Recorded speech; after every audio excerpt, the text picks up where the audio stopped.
in a dream. The start of the universe is meant to me. I feel so when the lights go out. I to ride if it's a destiny.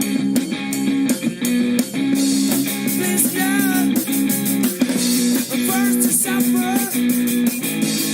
Oh no, we have been doomed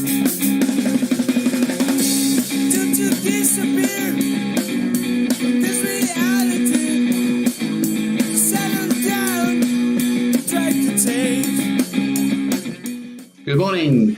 Welcome again to Valley FM on this Wednesday, the 3rd of June. If you've been following the news, you will probably know about George Floyd, and from Valley FM would like to condemn all types of violence whatsoever, because yes, Black Lives Matter, and so do every other lives for that matter, really. Need a robot army. You're out of sled. You feel loose when he's not there. I screams with the hair in hair. Please love, I'm in the street. That's not the way of saying. Another way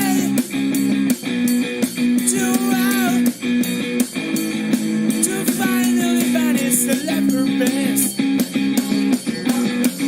The biggest record, whoa baby, it's time. So today we have very many exciting things on the menu. We have new groups. We have some people from the International Baccalaureate, which they will explain what it is later, coming to the show. We have some new teachers as well come visit us and basically tell us what they think about online learning and what they think about current affairs. That will be later at 11. Before that, we have at 10 we have Kevin, my main man, Kevin. I'll tell you all about Kevin later. He can introduce himself later. He will be with 4th C today, my class of 4th C today.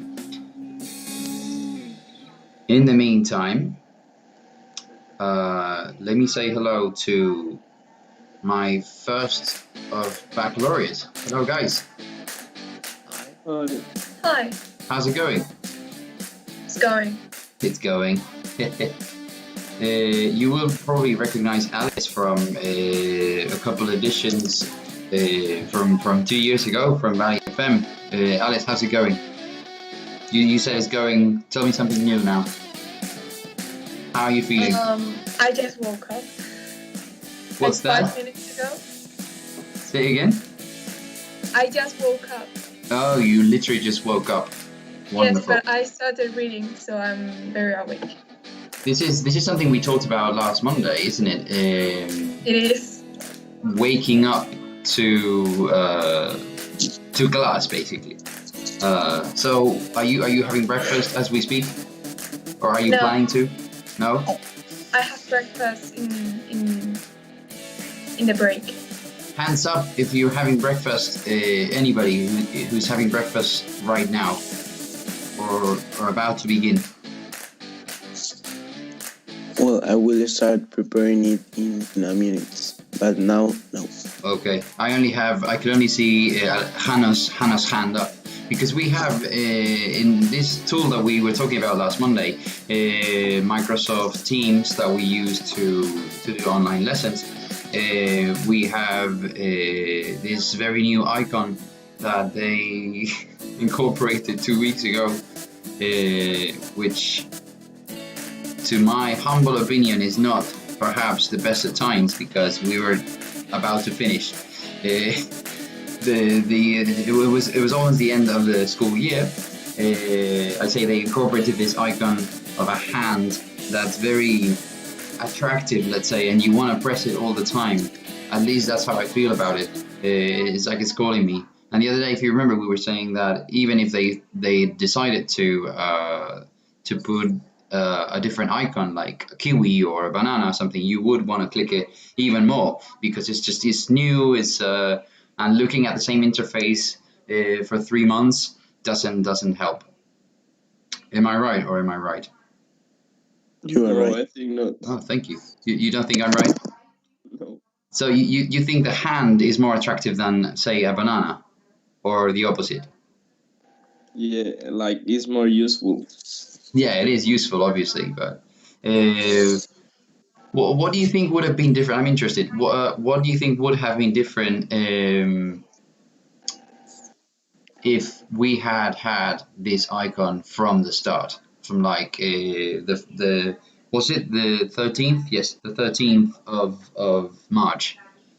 Nothing. It will not change nothing. We don't use it. Yeah, maybe we would have tried to start using it. Maybe. But jokes aside, I think online learning has taught us to be more respectful and let the other person finish. Well, in some cases. In some cases, Yeah, we still talk over each other. you still talk over each other. You shouldn't do that. You know you shouldn't do that. Well, But that is because you can see that person and you don't know when if it's going to start talking again or it's something. true. So you talk because you don't know what's going to happen. That's true. You can't interpret their body language. Yeah, it's that what happened to me because I don't know if someone is continue talking or she finished or what. Yeah. It's true. It's true. We should probably start communicating like as if we were sending a telegram or something. At the end of every communication, say cut or stop or the I end. finished. Exactly. I finished. Now you can talk. That would be very helpful probably. Someone who has been patiently waiting to be called upon, I think, or to be greeted is Joao. Hello, Joao. How's it going? Fine. Yeah, I Yep. know you really. I know you. You always say hello to me. Probably the first person who says hello to me the moment we start the video call. So if I could give any awards to people to my students, you would probably get the award of the person who is the fastest person to say hello in the class. Appreciate it. You earned it, so congratulations. Right, very briefly, what I want to do today is have a random chat with you guys about teachers this time. But before we move on to that, I'd like to ask you if you've been following the news, especially international news, in this case, the United States. Yeah, more or less. Hmm. Yes. What do you know about it? What information do you have? Well, all of these George Floyd or something like that, Uh-huh. and the movement it has created. Yes. Do you think, regardless of the crime or anything, we're not going to judge that, obviously. Do you think the protests and the riots have only to do with this particular murder or homicide, or what do you think? 1 second, can you No, invite Lucas? I think that Can I what, Lucas? Invite. He what did he do? He uninvited himself He or what? went out without. But he can join anytime. He's in the group. No, Teams is not going so well. I'm here. He's here. How? We don't see him. Oh, there he is. I don't know, like I was listening and I received a message saying, Ah. "Are you still here?" And it started charging again, and then I can join the class again. That's very strange. Are you still here? Yes, I'm still here. then we have verbal confirmation from Lucas, so he's still here. For anyone, if someone in Microsoft Teams is listening to this, please stop sending him out of the call because he's here. I don't know who I interrupted. I think Aitana. What? You were saying something. Yeah.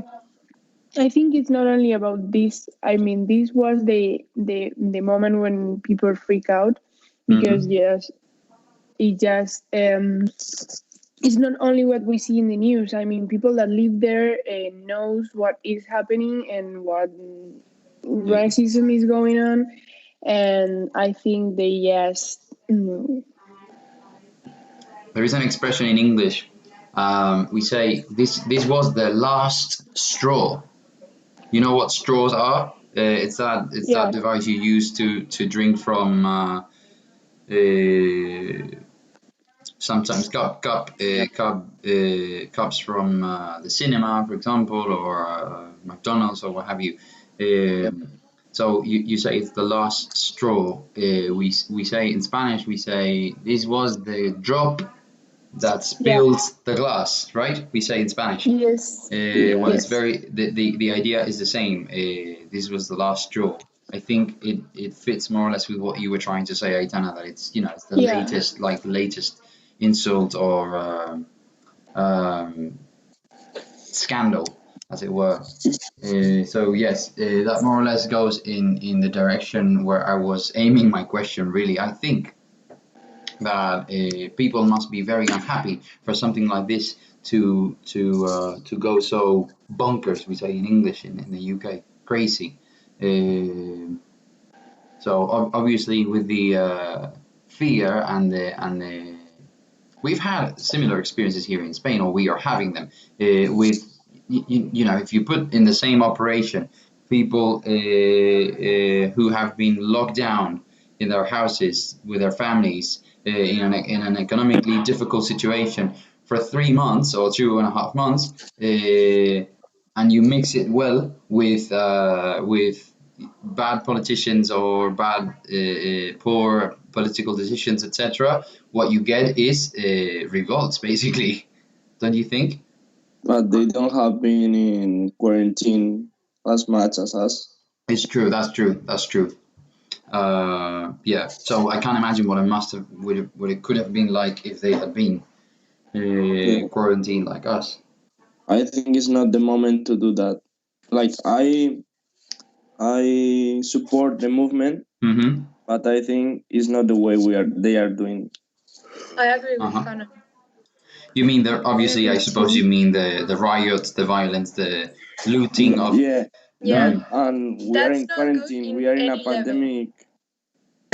But in the situation we are in, like with the coronavirus and all that, even the most pacific of persons, could be a danger. Yeah, I am with Jano in that. Well, if you are condemning violence, then you are condemning any type of violence. So we cannot fight violence with more violence, especially when there are also victims, because those shops they are looting are owned by people. Yeah. By people who are going to have to suffer the consequences of the and in the middle of a global pandemic. So. But yes, obviously I understand, and I am abiliside. I am with everybody who is protesting, especially with it being so racial. Yet again, because we've had so many of these, I want to say abuses by police officers. I don't want to say the police, because we're talking about specific individuals who I think it's not. I think it's not the police. It's some. There are some guys that don't like stupid guys and that else. Yes. So yes, we cannot say that the police. Not even the police in the United States, because that would be generalizing a lot. The police are racist. we're talking about individual police officers who are racist. I think that's my. Because I've seen like a lot of videos of police officers joining the people and. Yeah. And in fact, it makes more sense because yesterday I saw a lot of criticism as well on Instagram to people who were supporting the movement with a black screen, for example, or something black. Yesterday, I suppose you saw that on Instagram. Yeah, of or course. TikTok. A lot of people were criticizing that because they were saying we are white. From our perspective of a white European, it's very hypocritical to be supporting Black African Americans and their movement. And I don't think. What do you think of that? I disagree with that completely. I mean, you can support something, even a cause, if you think it's a just one, even if you're not included in the group of people that it affects. I think. I agree with that. It's the same arguments some of the feminists use with their movement. Yeah. It's like, no, men can't be feminists because they are not girls. They don't know what we have to suffer or whatever. It's like, but you need their help. Yeah. I don't think that's the point. I mean, I also don't understand people that criticize, but yesterday I really think about of posting that black photo or not. Yeah, screen. And I thought that I finally didn't do it. I just put my link on my bio of a page where you can donate, where you can do a lot of things. And I didn't post the black photo because I thought it was like a thing that doesn't. I didn't have to do it because it's not my. Yeah, I agree with you. I hesitated for a while because I thought, well, this doesn't really. Maybe I'm not in a position to be claiming anything or to be protesting about anything. But all the same, I thought showing support doesn't really hurt anybody. I think. Lucas, you were saying something. No, I won't. Like on this topic, I think like my mates, but there are something I don't understand. That is why they are stealing and burning local shops or local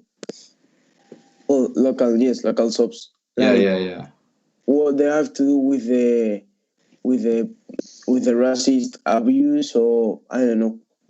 Like yesterday, I was sitting and I was seeing like the news, and like for me, it was like a film, like shops, entire fire, people hitting at people on the street, like street fights, like a film, like an action film. I get that. Totally get that. Right. Shall we move on to the? I just wanted to ask you how much you knew about this. But the real debate I want to have today, or the real discussion, let's say, is teachers. So how can I start this? I'll start with something very basic. Do you think?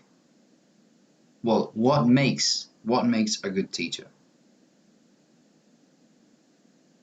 For you? That he really want. Or she? Or she, yeah. Really want the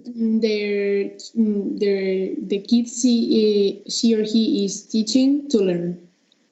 So, okay, that his main focus is for their students to learn. Lucas?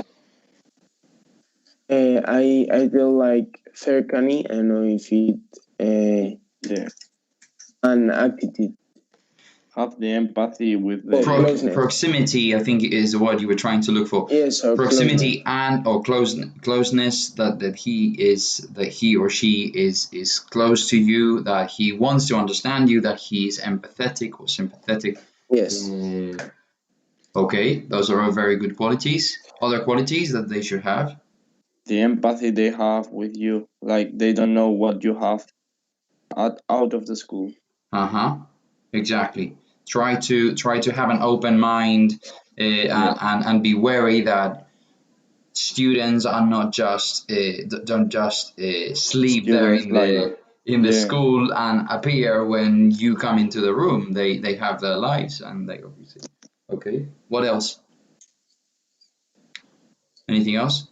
I think the main point is what Aitana says, like the attitude to teach and to look at your Yes. students and you see them learning and you want that, not just saying something and you go and that's it. Yeah, you tell your story and then you leave, and forget about them. What about we haven't mentioned anything about knowledge, because should teachers and let me make a little introduction about this. In the world of today, I think, and this is perhaps just my opinion, but I think in the world of today, knowledge is perhaps not so necessary to master, let's say, or not as important as all the other things you are saying for a teacher to have.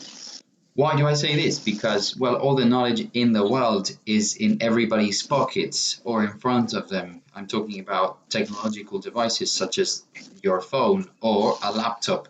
Like in our case, I explained yesterday to the audience, in our school, we have digitalized textbooks, and so every student works with a laptop every day.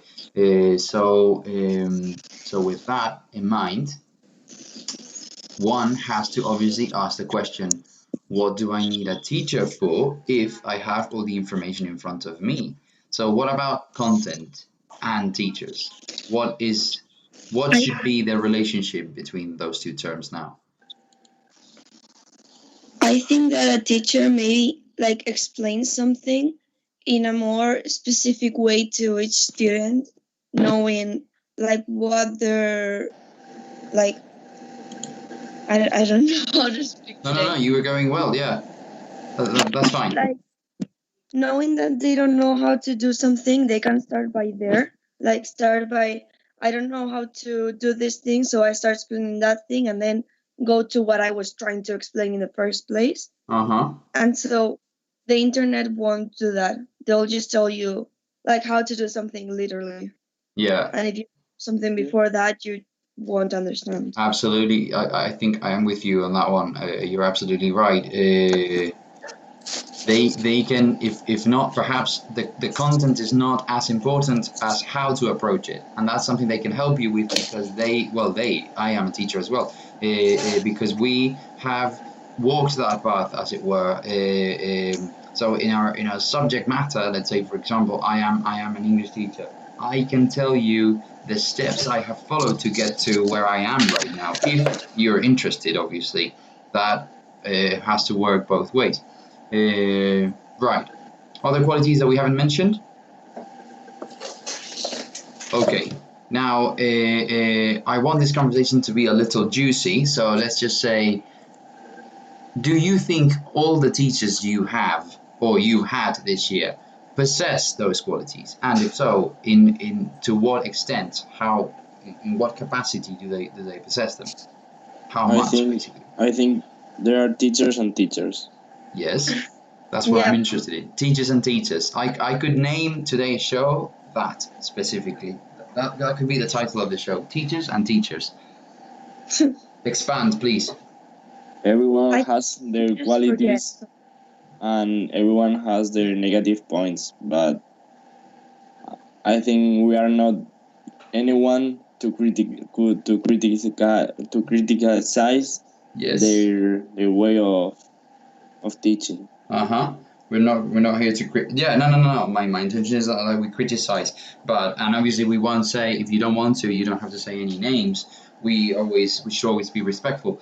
But things that what I'm interested in is your impression of your teachers is what I want to get at, because I think as a group, you have mentioned several qualities that a teacher should have, so you have a very clear idea what you expect in a teacher, what you want in a teacher.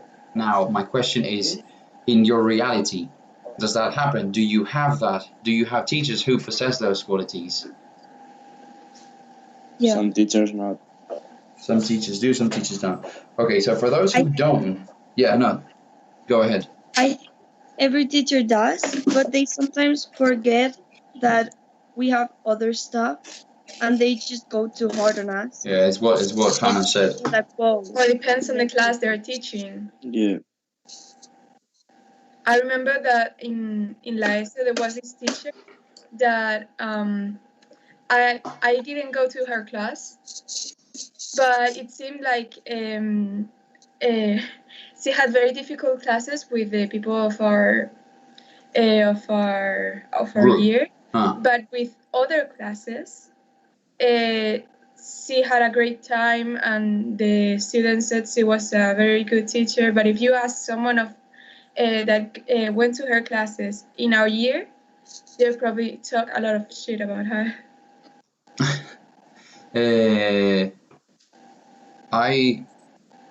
I take it you're talking about 2 years ago, third of ESO, you said?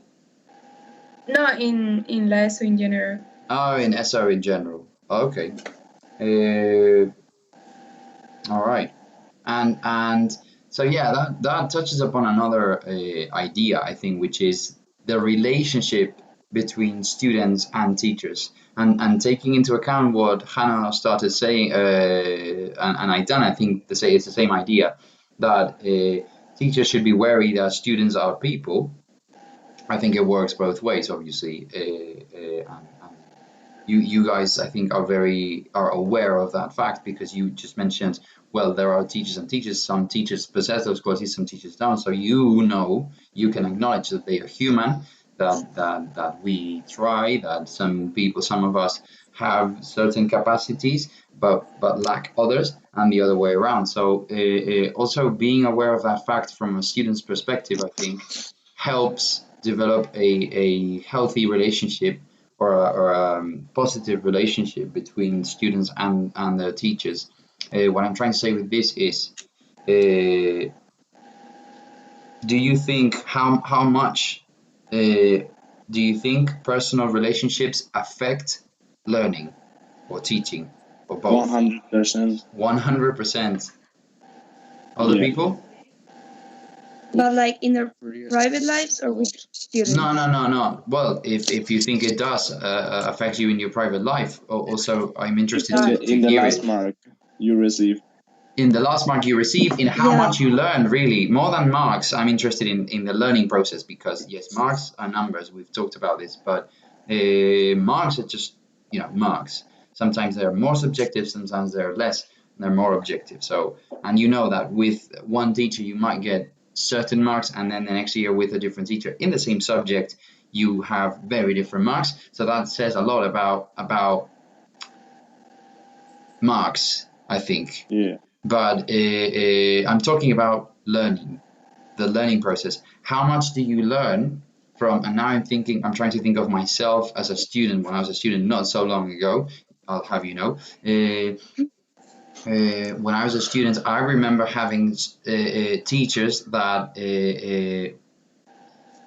let's say, my relationship with them, or my admiration or not for them, made an impact in how I approached the subject. Maybe we were talking about a subject that I really enjoyed, or that I had really enjoyed the previous year, and then that year, because my relationship wasn't very good with that teacher, I lost interest in that subject, and I started to get lower marks or even fail, and I wasn't learning enough from that subject, and the other way around.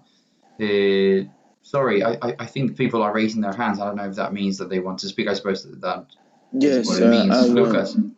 Oh, sorry. Like Oh, what you are talking, it was I mean when I said closeness, because if I am like in a good relationship with a teacher, I don't mind like going to her his classes. yeah. Like if the teacher is for me so rude and the subject is boring for me, like I am not on the mood of learning on his subject or on his classes. But like if I'm in a good relationship with the teacher, I I I normally be and with more aim of learning. Enthusiasm. Yeah. Obviously. Very good. Hannah. Well, I think is that what Lucas said. When you are near with a person, you find easier to learn and to pay attention. And you said, well, I want to listen her or he. Yeah, you want to listen to them. Yeah, so coming back to the idea of being empathetic in every possible sense of the word, not just with the other person's feelings, but also their interests as well. I think it's easier to. It depends on the subject, obviously. I can't think if I were your maths teacher. What's going on? Somebody's trying to kill someone else out here, I think. Anyway, I don't know what I was saying. Sorry, I heard shouting here and I got really scared. I hope everybody's okay. You were our math teacher. Oh yeah, if I were a maths teacher, for example, I don't know how I could link my personal relationship or my knowledge of you to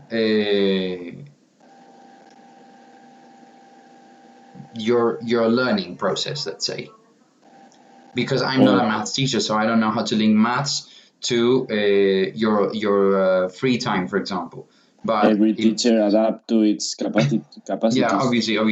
What I'm trying to say is that I think it would be more difficult. Out of my subject is more difficult. I think I am very lucky in that with English, I only have to learn what you like, and instantly I can think of something that you will like, and at the same time you're doing it in English, if you know what I mean, because there's every possibility. Or if I was teaching you Japanese, for example, maybe if you don't like the Japanese culture is not that present in the world, or at least not here in Spain, so it would be more difficult for me to find something that you are into, that you're interested in,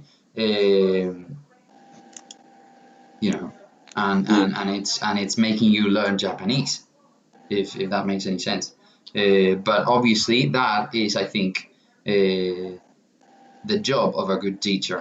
So if I could see a maths teacher do that, I would have all my admiration for them, because that's the, I don't know, 80% of the job, making your students interested in your subject from a personal point of view. Right.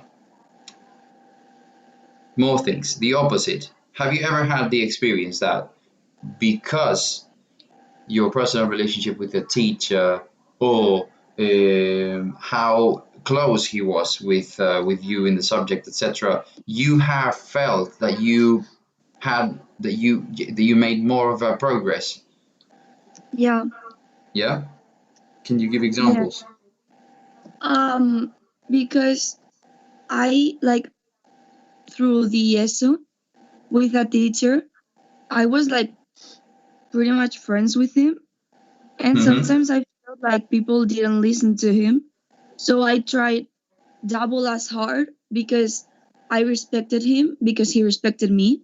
And so I paid way more attention than I would have normally, and I like grew to like his subject, and like I learned more than I would have normally learned, because I was trying harder to cover up for the fact that maybe some people weren't listening to him, so that he didn't feel bad.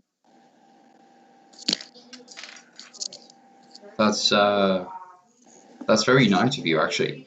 And I'm sure that teacher will be very thankful for that, because believe it or not, sometimes from our perspective, well, everything. I think there are teachers who my colleagues who I admire, because they can sometimes seem, or they can be really, really cold and very clinical, let's say very professional, in that what happens in class stays in class. But I, for example, I don't have enough experience, I think, that I don't take things personally and take them home. When I have an argument with one of you, for example, or when one of you is having a bad day and they pay it with me or another teacher or something like that, I come home and I don't forget about the problem. Sometimes I've even had problems sleeping. Now, I'm not saying this to base this argument on me. What I'm trying to say is that I'm sure sometimes we don't think enough of the humanity of a teacher, don't you think? Yeah. So it goes. It's the same as if a teacher respects you and think about you, you think about them and you respect them. But if they not, you're obviously not. Exactly. You treat them like they treat you. They are treating you like a number, like another student in your list. Then obviously I treat you like just another subject. They are going to receive the trade you receive. Yeah, that's absolutely right. Now, about that, how do you imagine lives of teachers to be? What do you think made them, or made us actually choose the job we do? I know what made you choose the job you do. What, mine specifically? Me specifically? Yeah, because you told us. Oh, okay. Tell me, remind me, because I don't remember. Teacher. You told us you had a very bad teacher and you wanted to be a teacher, so basically there weren't more bad teachers. Like to try to help students in a way that she didn't. I said that, didn't I? Yeah, you said it. Right, so I have to stand by that. I wouldn't be a man of my word if I didn't say, that's me, that's my opinion. I don't remember saying that, but I also, this is, I'll say this in public, I drink non-alcoholic beer, so it's not the case that I can be caught drunk saying something like that, so, I must have meant it when I said that. Alice, you were going to say something, I think. No, I wasn't. Oh, okay. Because sometimes, your ring, the little ring around your avatar, starts to. Yeah, that's because my computer makes a lot of noise. Oh, right. Yeah, that makes sense. So, okay. What do you think about the job of a teacher itself? Let's dehumanize it now. We don't think of people. We think of the job, the role of a teacher. Do you think it's an attractive job? Do you think it's a good job? Do you think, for you first, and then we'll talk about it socially. It's a good job and it's a useful work, but it depends on the person. Like, I could not be teacher. I have no patience. Patience. Okay. Yeah, I agree. I agree with that. You have to have patience, that's for sure. Yeah. It's a very should important job, but I myself wouldn't be able to do it.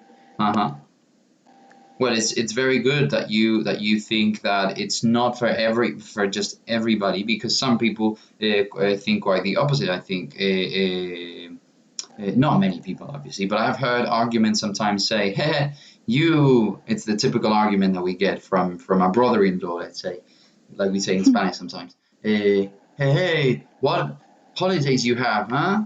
You won't complain." And yes, it's true. We have a long string of holidays every year that are set in the same months in the summer, which is awesome. It's true. Come late August, you have forgotten who you are. Really, you don't remember what you did.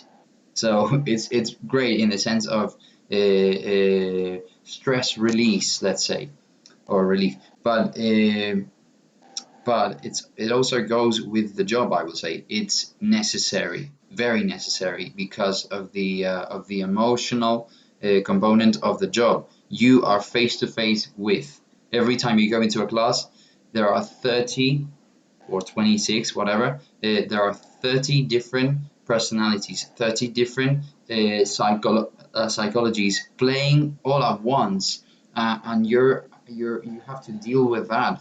30 different moods. Maybe if only two of them in every class that day are in a bad mood, and they shout at you, for example, or they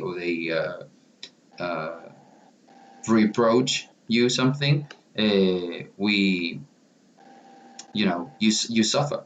So that's in every class, every day. Also, about the holidays, I'll have to say, and I'm not complaining, obviously, I'm very happy about that part of my job, but I can never take a day off. Teachers can't take days off unless it's something very, very serious. But I can't say I'm taking holidays now in December because I love skiing, for example, or in January. So I'm gonna go skiing for a week. You can't decide when you take your holidays. You have to take them when it's the high season, actually, in July and August, because that's when you have them.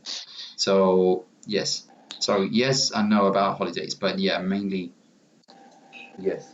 Okay, and now socially, or socially speaking, how do you think, or where do you think teachers sit? How important do you think their jobs are? How do you think they are regarded, observed? How do you think they are?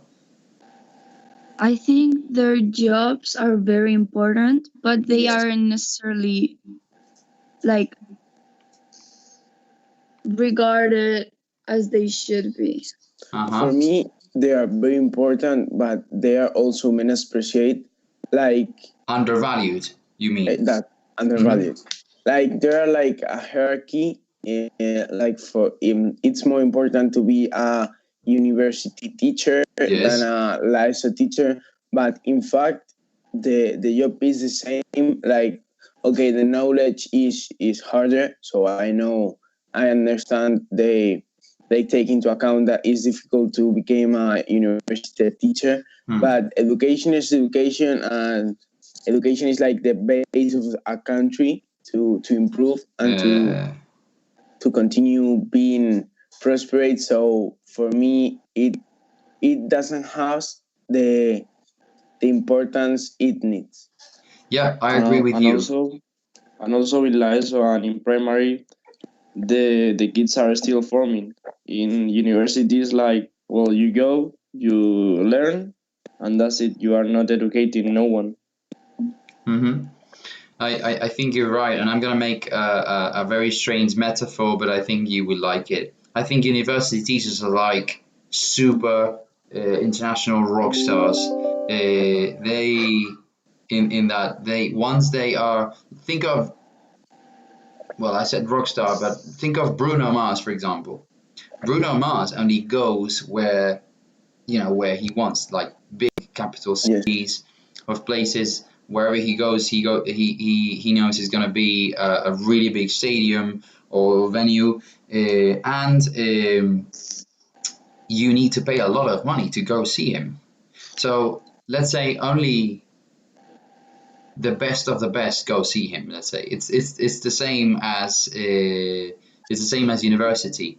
You don't get everybody. You get people who have chosen to be there and have paid money to be there. Let's say a lot of money to be there. Whereas in ESO, it's more like the orchestras in the towns. When you celebrate, when you have your celebrations for your festivals for your hometowns. Do you know what I'm talking about? When it's like the patron saint of this or that village in Madrid. and they have like 3 or 4 festivities, festive days, like holidays, and they celebrate with music and everything. You know what I'm talking about? Yeah. Yeah. We say the parties, yes. In Spanish we say it's the parties of my town. So you go to your town and there's always an orchestra or there's always a band, there's always a concert. Without them, and they are free, without them there will be no party. So that's us, I think. Town orchestra. We're a town orchestra, yes. In fact, town orchestras are nomads, as you know. They go town after town and they live nowhere. They live on the road. That's us. Last year, for example, I was in Dominican Republic. This year, I was here in Madrid. Who knows where I will be in 5 years' time? Me and my orchestra. No one. You don't know. You can become Bruno Mars. I can, yeah. Some people have told me that I actually look a bit like him, which is amazing because I'm not black. So yeah, but I get really tanned in the summer. Although I think Bruno Mars is really from Hawaii, I think so. He's not really, he's not black. His ethnicity is not black. I don't know. Right. So I'd like to. There are not black people in Hawaii. No, what I mean is that his ethnicity is what do you call those? Polynesian. Yeah. You know what I mean? I think he comes from, but I don't know. But yeah, that's a good point. Obviously, he could be from Hawaii and be black. No, what I mean is that he has some physical traits, face traits that remind you of. But then if you explore his family a little bit, you realize that it's just a coincidence. It's like Stephen Curry, right? Yes. Yeah, I think I don't know. Right, I'd like to finish this first hour with you guys, talking about doing like a random game with you. So basically, I'm going to this is a game that I copied from a TV show. Basically, I'm gonna say it hands down. I'm gonna say that, or that I adapted for a classroom. It's called "That's a Brilliant Idea."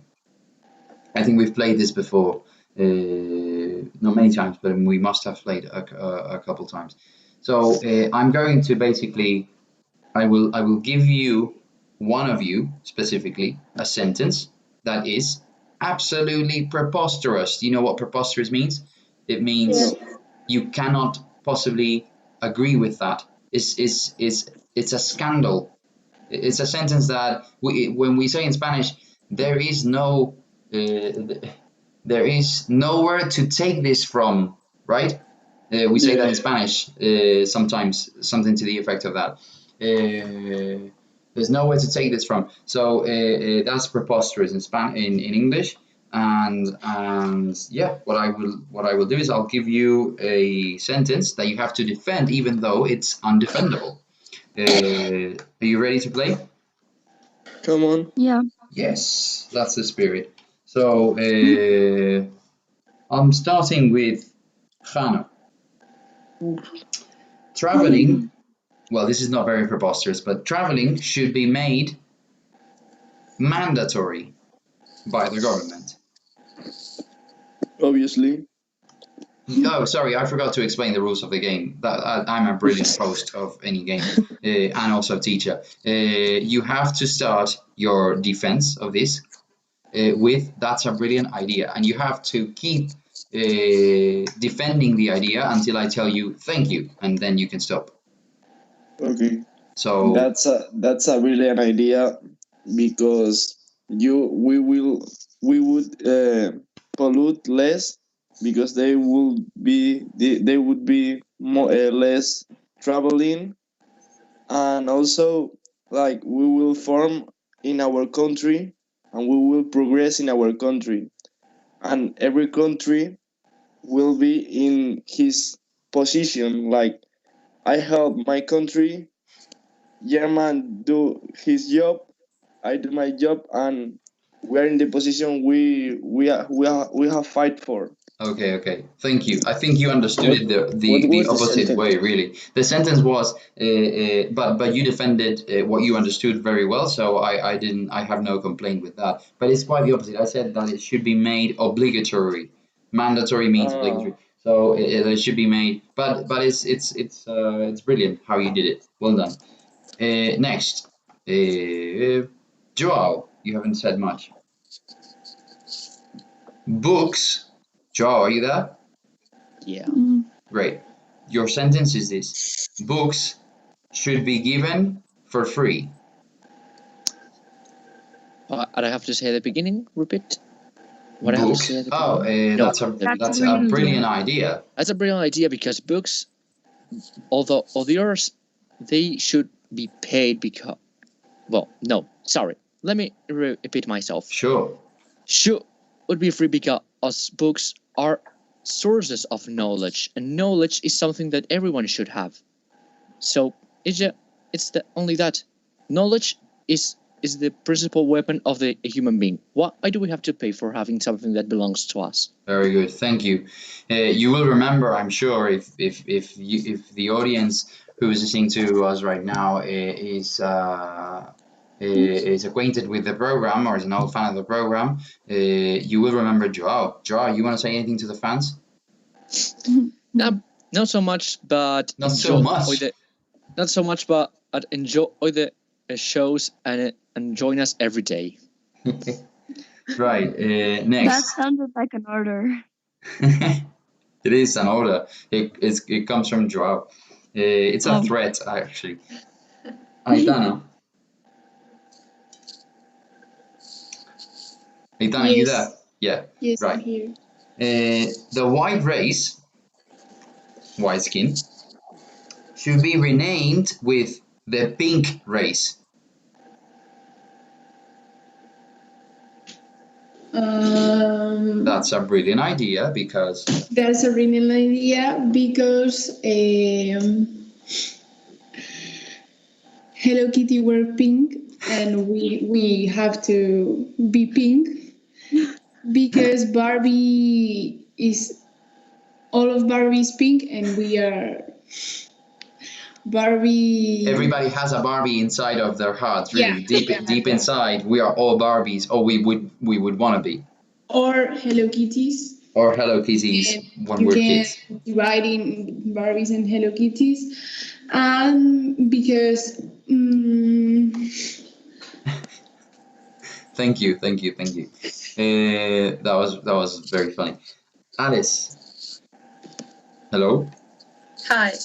Your sentence is schools should be divided in clever and stupid. That's a brilliant idea because when you are having a class and someone has a stupid question, the ones that are clever and already know what the teacher is talking about because they understood it the first time, they are just going to be very bored and waiting for the stupid people to get what they already had. So that stunts their growth. Yes, and we would also have a more tolerant world. We would be essentially creating a better world for ourselves. Obviously. Yeah. Right. Okay. Thank you very much. That was obviously just random and for fun.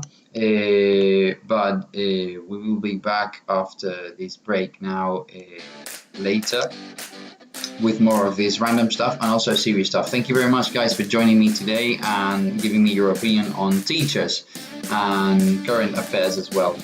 Have a great day, and I'll see you tomorrow. Bye. Bye. bye.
Do you hate shopping and having to buy many different colored t-shirts? Because here we bring you a color themed t-shirt for every day.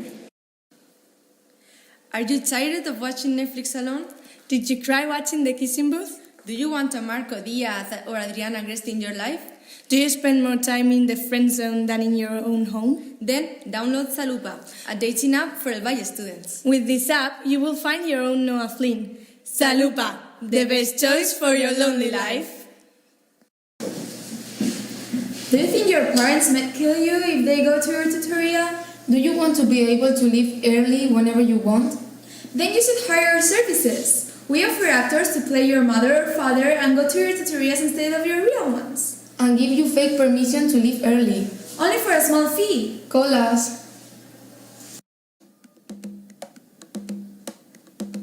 You're listening to Valley FM.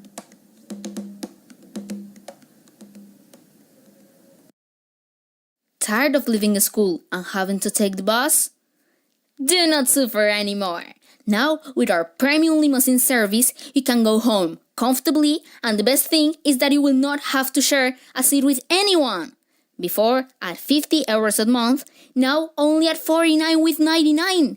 Do not miss this incredible offer. Call now and get your premium limousine service. Are you tired of watching Netflix alone? Did you cry watching The Kissing Booth? Do you want a Marco Diaz or Adriana Gresti in your life? Do you spend more time in the friend zone than in your own home? Then download Salupa, a dating app for El Valle students. With this app, you will find your own Noah Flynn. Salupa, the best choice for your lonely life. Are you struggling to pass that stupid subject? Do you need some help with the next exam? We have the best cheat notes of Fantinaro. We cover everything from ESO exams to BACH IB exams. Buy two and receive a free German cheat note. Brutal cheat notes. Simply brutal. Es la leche. This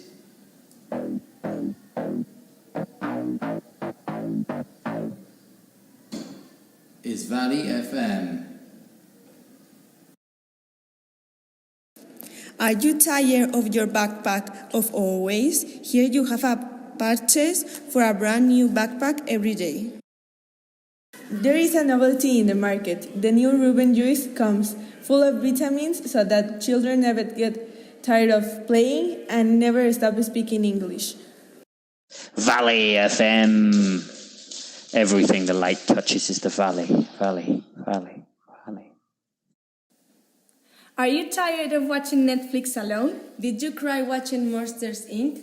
Do you want an Emma Watson, Scarlett Johansson in your life? Do you spend more time in the friend zone than in your own home? Then download Salupa, a dating app for El Valle students. With this app, you will find your own Kate Beckett. Salupa, the best choice for your lonely life. Do you hate shopping and having to buy many different colored t-shirts? Because here we bring you a color themed t-shirt for every day. Are you tired of your backpack of always? Here you have a purchase for a brand new backpack every day.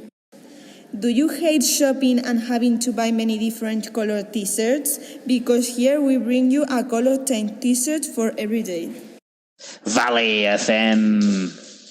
Everything the light touches is the valley, valley, valley, valley.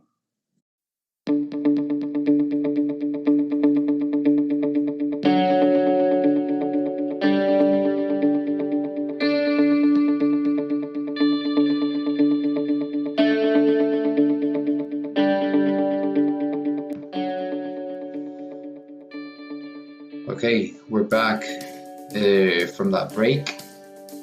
Heard publicity. It was very interesting. Our conversation was with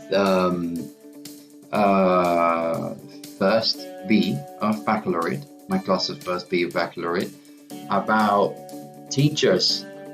I'm sure everybody who is listening to us will remember a teacher that made an impression in their lives, surely.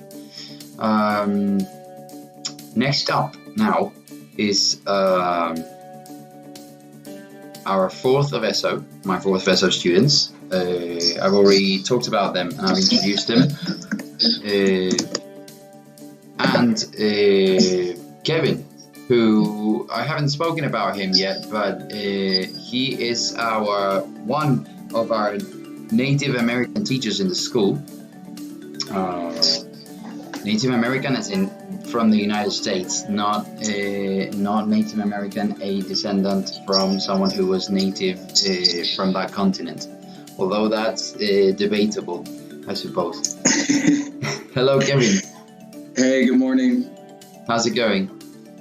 It's going. It's going. My country's in shambles, but we were talking about that in the previous.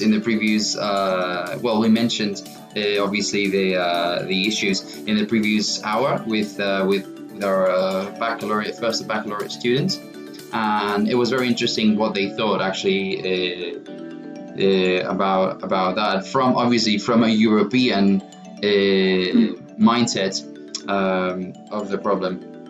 But anyway, yeah, we're all hoping that the violence in general will end, no matter where it is in the world. So I was. Yeah, I tuned in. I tuned in. I was glad you guys were able to touch on that a little bit. And although I think there's a lot to be done, it's nice to see that there's growing awareness throughout the world. And there's attention being brought to that topic. So I am happy to see that, even though I do think it's a lot of absolutely. So I was going to introduce you, but I think the best thing to do is if you introduce yourself to the world of Valley FM. Obviously, anyone who's listening to us now. Yeah, hello Valley FM. I'm Kevin. I'm happy to be here. I'm probably only going to be here with this group, but they're not so bad, so I can't complain. Thank you, Ruben, for setting this all up. What can I say? Been here in Spain a couple years. Second year here at the Valley, San Chinarro. From Texas. And what else? Like to read, ride bikes. Wave a Confederate flag, I'm sure. It's been useful. Sorry? Right. Wave a Confederate flag every now and then. Yeah, totally. Yeah, you got me. No, you won't catch me with a Confederate flag. That would be a rare sight. Prejudice for you here on Valley FM. Texans who don't have Confederate flags. What do you know? Oh, no. Anyway. So what are we doing today? What did you bring us today? Well, we have some questions prepared, and I have a couple, and I wanted to kind of transition from some easy questions, start with some easy questions and transition to some more difficult ones. Okay. Some of these I really can't weigh in on, but I know as Spainers, at least you guys will have some interesting answers for the first one. And it seems a little goofy. I know. I didn't understand I didn't realize this was as controversial as apparently it is. Mm-hmm. But there is, from my recent understanding, there is a debate between Nesquik and Colacao. Yeah, that will surely get the guys to speak.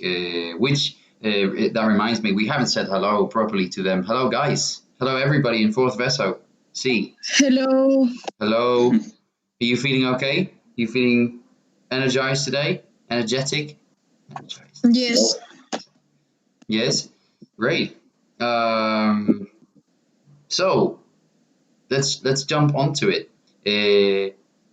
What are you Nesquik or Colacao fans? Nesquik forever. Nesquik forever. Forever. So much. To what extent are you a Nesquik fan? Would you tattoo it on your arm? Not the powder itself. I mean the logo. Would you tattoo? No. Would you get? Oh, I will not tattoo. Yeah. You wouldn't get it tattooed on your arm. The Nesquik logo. Okay. What is it that you prefer? I don't think so. What is it that you like about Nesquik? Is it the consistency? Is there a difference in taste? How exactly do you differentiate the two options? Yes. No, because when you like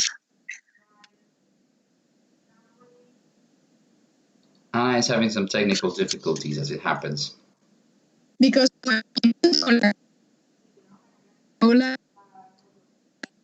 so the Colacao is on the top of the. We heard a strong because and so. Yeah. But so we know she's got some strong opinions. Mm-hmm.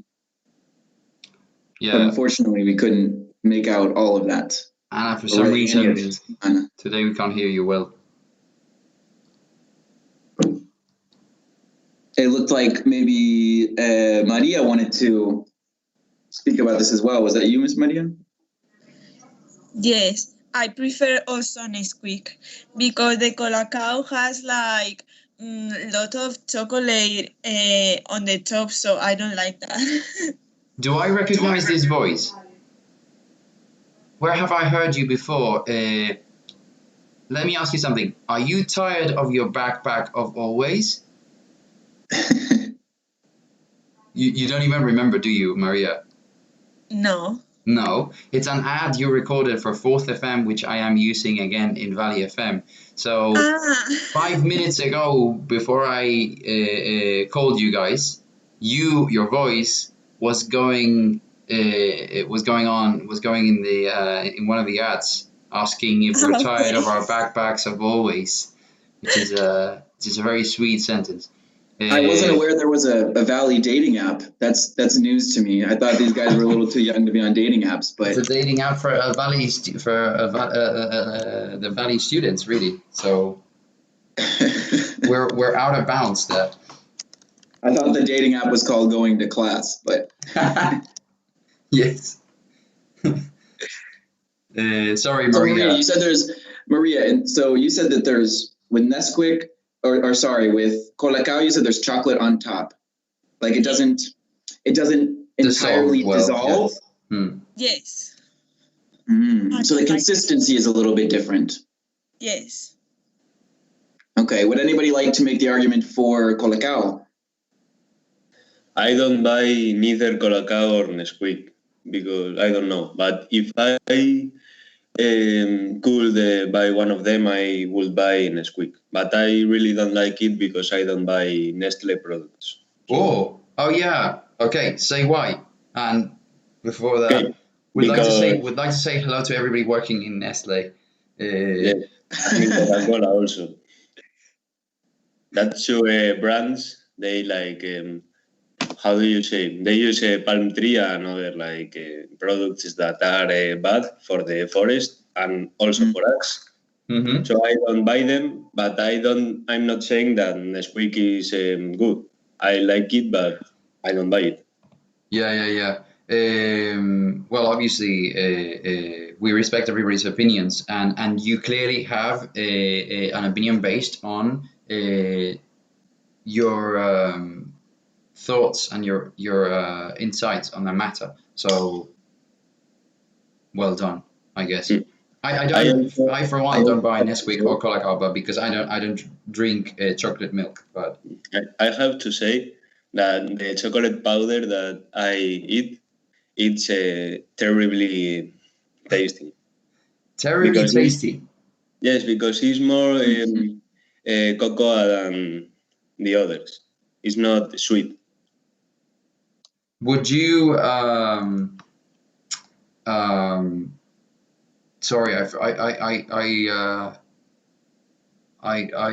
lost track of what I was going to say. Oh yeah, would you mind doing some free publicity of that brand? Would you care to say the name or no? I don't know how it's called. That's why I don't say it. Oh, okay. I can look for it, but I don't know how it's called. No, that's fine. We have time actually, so if you want to be so kind as to go and you know. Yeah. Okay. I thought you were going to say something like, I make my own chocolate milk, so. Okay, I'm going to look. Jorge has cows in his backyard. Homemade. So while Jorge is going to the farm part of his house, right. Let's ask someone else. Well, I I disagree with what Maria and I think Anna said it as well, like about the chocolate on the top. I think that's the good part of Colacao. Like I don't drink milk, but I put Colacao in the milk sometimes to eat that and then leave the milk. Yeah, I suppose it depends. I was going to say earlier, it depends on your tastes, obviously. If you're into eating sand together with milk, then obviously that's for you. Yeah, it is. Do I hear resentment? Did I make you angry? Me, no. Ruben can probably attest to this. If you guys want to see a true Colacao concoction, stop by the teacher's lunchroom during the coffee hour and ask Jose Alfonso to make you a Colacao. I don't even know what to call it. Like truly a concoction. This thing is. yeah. That's the best word to describe it. It's between liquid and solid. In fact, I think it's because solid. Jose Alfonso has a scientific profile to his teaching methods. You could say he is a science man. I think he might have just invented a new element. So we have what liquid,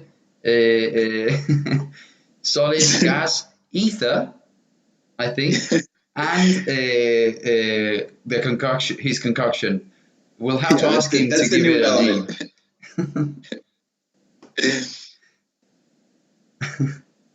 Let's say Miss Melissa, are you there? Does your microphone work? Yeah, of course it does. Mel. Yeah, I'm here. Hello. Well, are you a Nesquik or a Colacao supporter? I think both are the same because before I put the milk in the glass, in the cup, I first put the chocolate and then the milk so it dissolves well. Okay, so maybe we have a potential strategy for your classmates that abhor the chocolate that floats at the top of their glass. I have both in my house, so sometimes. All right, but if you have both, which one do you grab first, Ms. Melissa? I think Nesquik because in Mexico we don't have Colacao, and Nesquik, I drink it all the time, so. Good. Kind of what I wanted to get at. I know I always pick on you for being a extranjera, but as one myself, foreigner, I kind of have to. I think Colacao, typically, like I don't think I ever saw it back home. So Nesquik was really the only option that I had in Texas.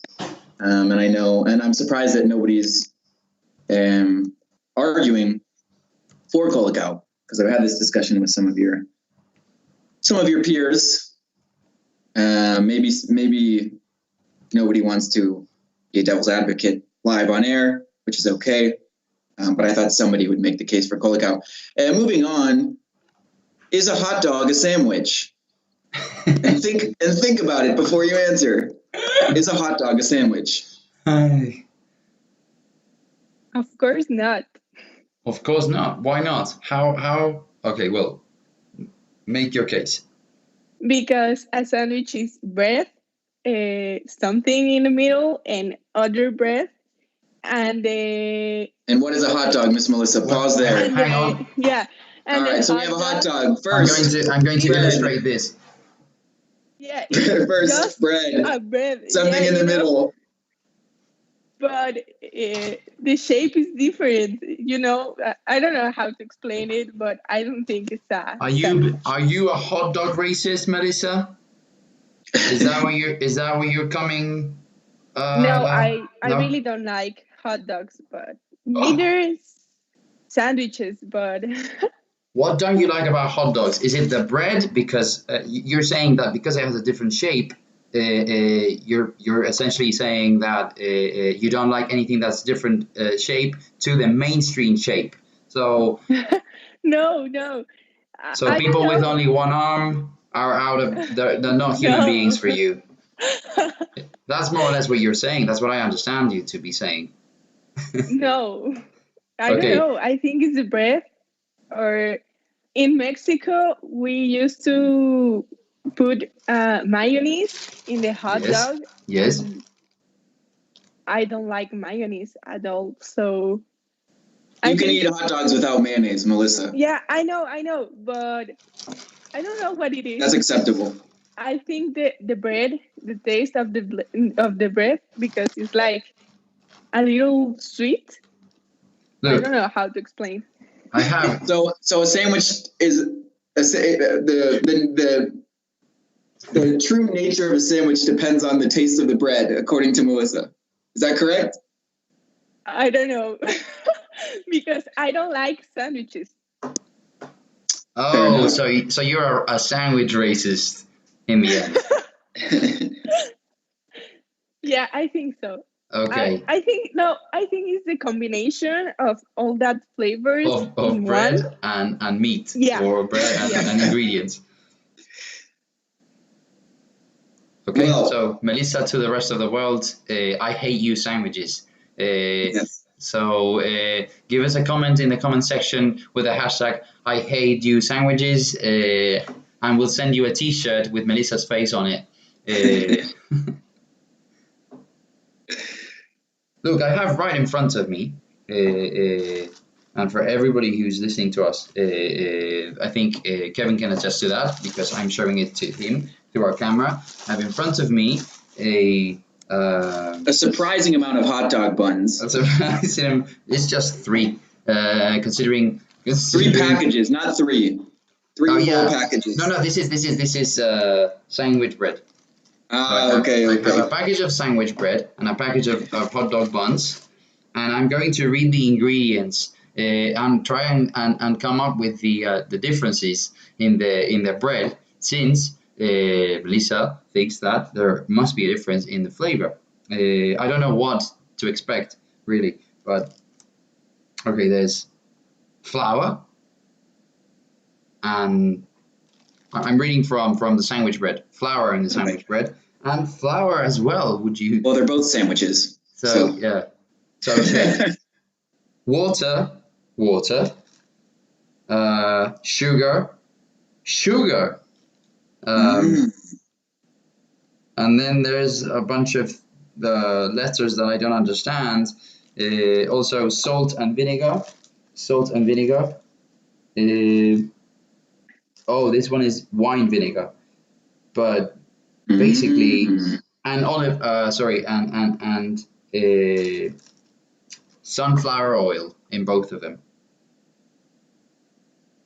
But yeah, they are the same. They have the same ingredients. Melissa, what do you have to say for yourself? Surprising. Melissa ran away. No, I am here. Are you afraid? No. Am I intimidating you with my knowledge of sandwich bread? Try to prepare like a sandwich in the hot dog bread, and it's not the same.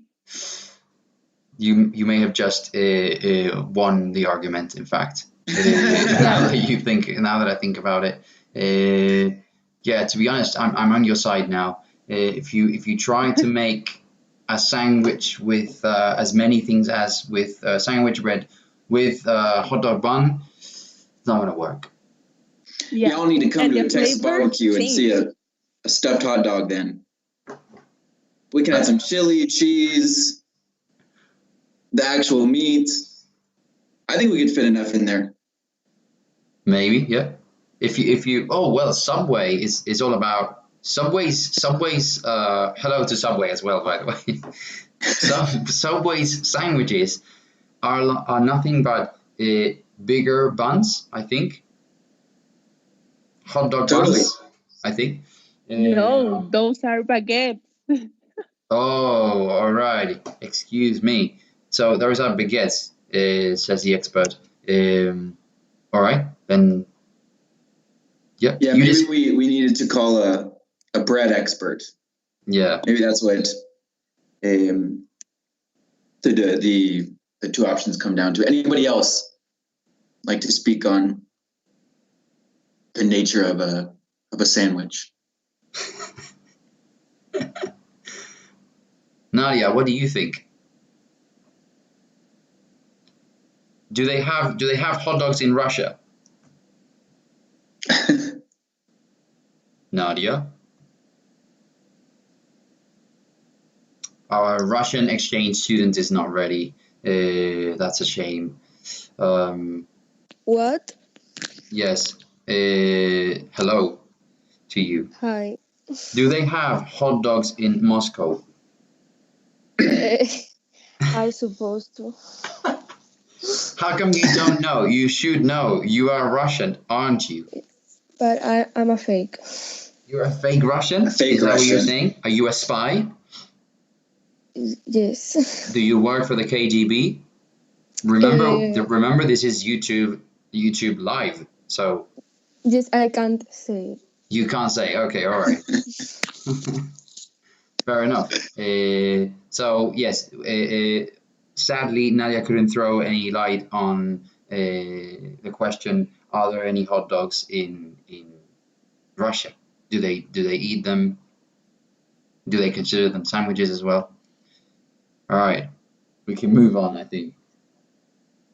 Well, perhaps this is a Aristotelian form versus matter discussion to have some other day. Ruben, this is your question. So obviously you must have a strong opinion on this, and I don't have a strong opinion, but I do have I do prefer one option to the other.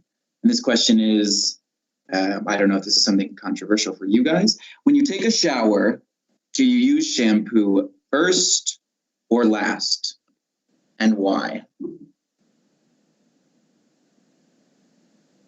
What about you, Ruben? This was your question. You're obviously motivated by something in your your daily life. Let me give you a little. I'll give you a little history about this question, because I shouldn't take credit for this question. The first time somebody asked me this, it was in the dining room in the school. You know Garrett. He's our primary school speaking assistant, also from the United States. And he, for some reason, a couple of years ago, he was conducting this study or survey of sorts, because, well, I suppose life used to be very different before the quarantine. So we used to waste our times massively. And so he wanted to know how many people use shampoo first when they took a shower, and how many used it last. I am unpredictable, really, with that. Sometimes I use shampoo first, and sometimes I use it last, and I don't know what it depends on. I think my mood, sometimes how tired I am, because I don't have any shampoo holder or anything in my toilet, in my bathroom, sorry, and so sometimes I have to, it's on the floor really in the shower, so I have to reach it, and I have to, sometimes my back hurts, and so I leave that for the end. So it depends, I don't know. Thank you for those graphic images, Ruben, that I could have gone without. I didn't say that I was naked in the shower. I didn't think it was necessary, but you know. So what were the results of, or what were Garrett's findings? Garrett's got a great beard. Shout out to Garrett's beard. If you're out there listening. If not, we'll send you the link later. What were his findings? Do you remember? I think he mentioned that most people use shampoo first. I use shampoo first. I do. And I think he said the reasons for that were that most people deem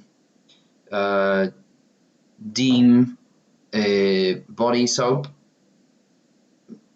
cleaner than shampoo. So first you clean your the notion. I think the predicament is that you clean your head first, and then you use body soap to also shake off the debris from your hair tantrum, I suppose, or whatever it is, or does.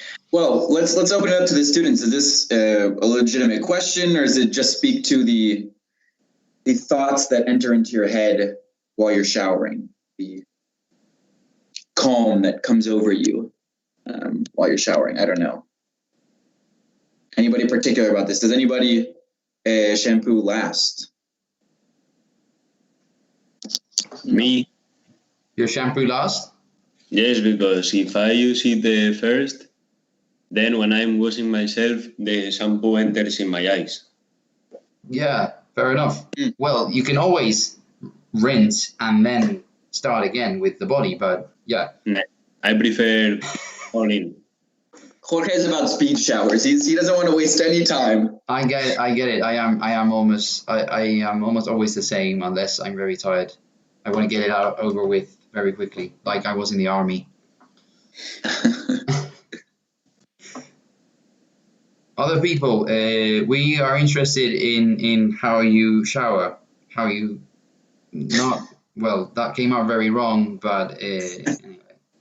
722-105-323. Send us a WhatsApp audio with death threats about what you think about pedophiles.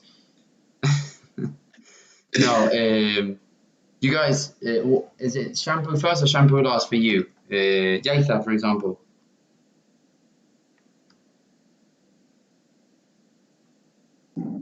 Jai.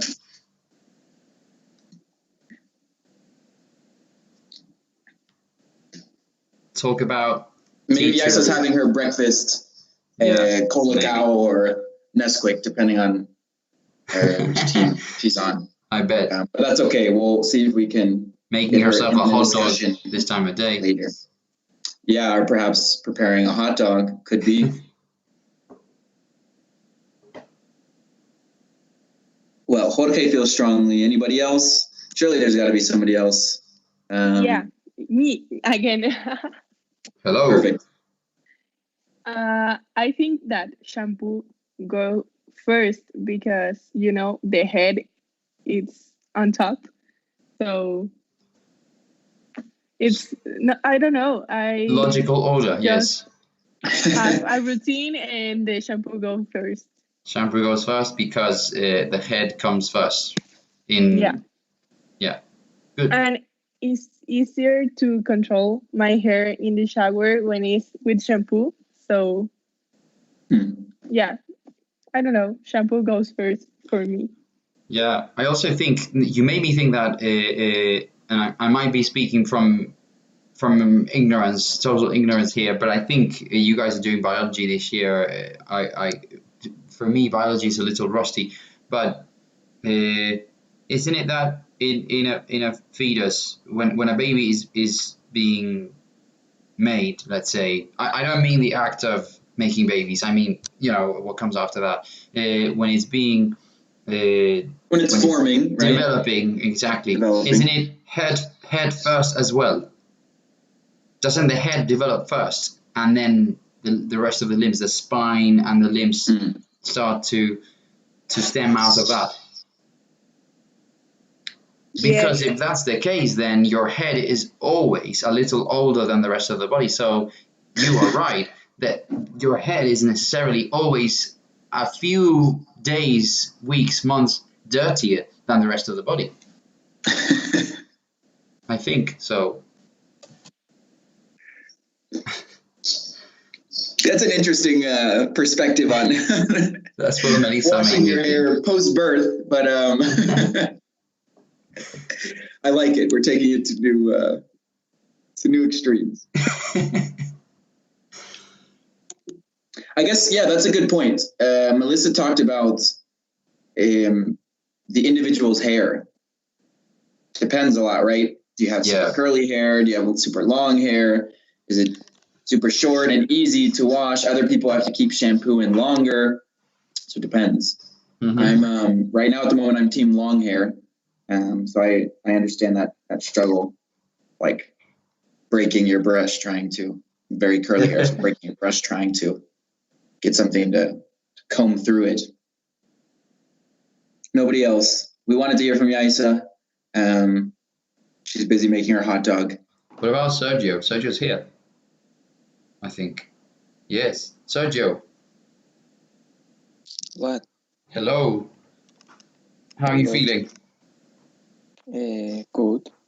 Right, we're talking about showers and specifically the order in which you use shampoo and body soap, body scrub, or whatever you want to call it. Do you do shampoo first or shampoo last? Yes, I do shampoo first. Shampoo first. Any particular reason why you do that? No. No, but you seem pretty confident about, or angry. Are you angry, Sergio? No. Are we touching upon a delicate subject for you? No. Okay. Well, thanks for sharing. It's no particular reason, but shampoo first. If we were conducting that study, we were talking about shampoo first is clearly the main tendency, I would say. The winning Just makes sense. It just makes sense. Yes. It just makes sense. Sometimes things just make sense. You just you start from the top and then you finish in the bottom. There you go. Melissa mentioned that. Right. Good. Well, I think we've exhausted that that question. Maybe we should skip ahead to some other ones. Let's see. Would you rather live forever in a roller coaster park or a zoo? So, and think about this. This is an interesting question because while a roller coaster park might be fun, you're going to have a lot of people there all the time. You're going to have really, really fatty, sugary foods forever.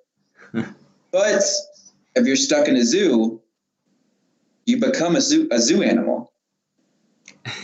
You're encaged. Your cage is a little bit bigger. You're essentially a zoo animal. Can you sleep with the baboons, for example? And you could try. Mm-hmm. Not sure it would work out well for you. Yeah. I guess so. Would you rather?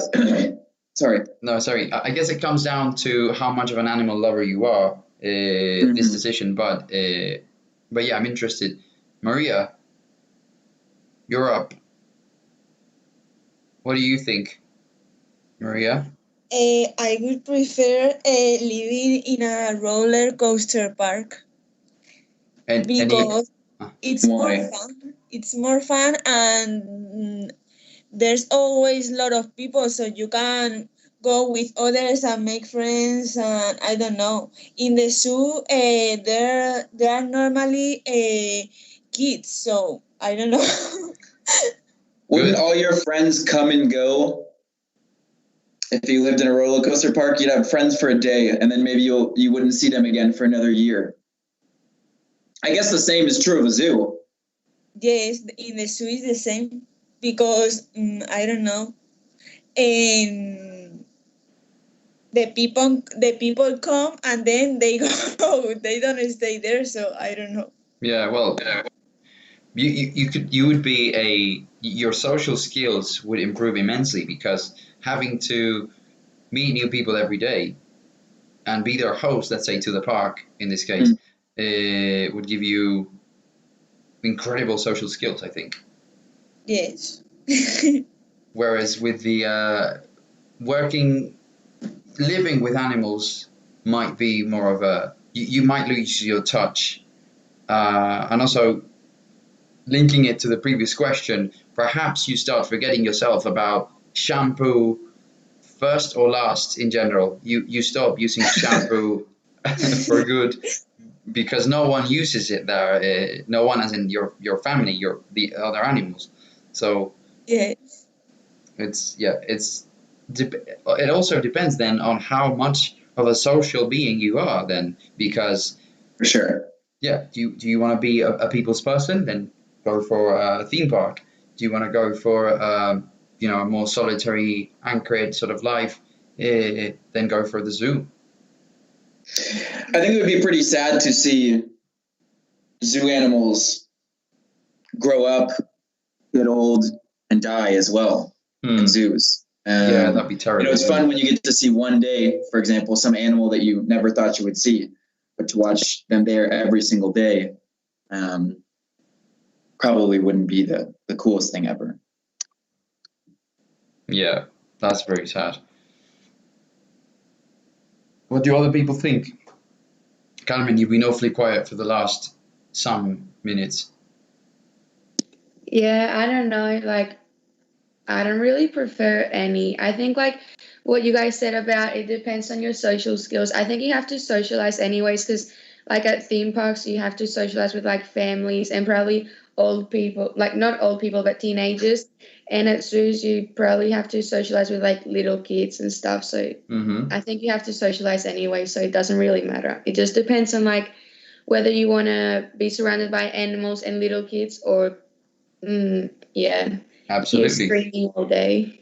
Yeah, not like in theme parks, because everybody knows that theme parks are highly populated by old people, age 70 and above, especially now when they have their own periods of the day when it's just them out in the street. That's where they're going, really. Yeah, theme parks are open 2 hours every day, so it's like this massive party.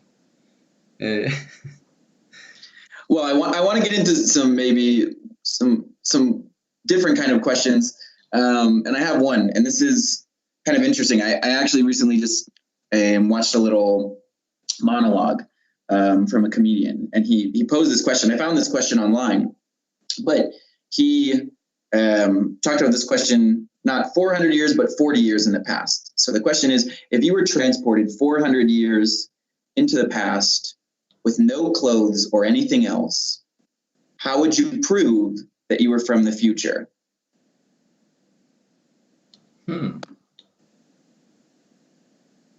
Which is a little thought-provoking, I think. Yeah. Hopefully you guys paid attention in history class and you could tell them what was going to happen before it happened to prove that you were from the future, but maybe not. What do you guys think? How could you prove you were from the future? You arrive in the same place that you were, no? That's a good question. That's a very good question. Interpret it as you choose. Jorge. Okay. So if I arrive in the same place, so here in Madrid, well, if I arrive here in Madrid, I will be in a forest, so I can prove anything to a bear. To a bear. So I should have to move to the center of Madrid and then say something that happened earlier on there. What would you tell them? I don't know. Future would you predict? I don't remember what happened in that time. 400 years ago, we're talking 16. Sorry, Don Quixote has just been published. The second part, well, just been 5 years ago, really, 4 years ago.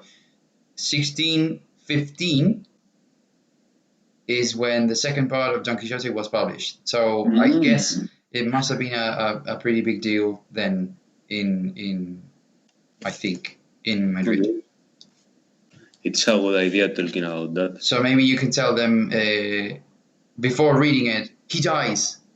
Oh, sorry, did I just spoil it to you? Sorry. You can say, I'll already Sorry, read that. listeners out there, cover your ears if you haven't finished Don Quixote yet. Yeah, maybe that's a thought. What else? What else happened in?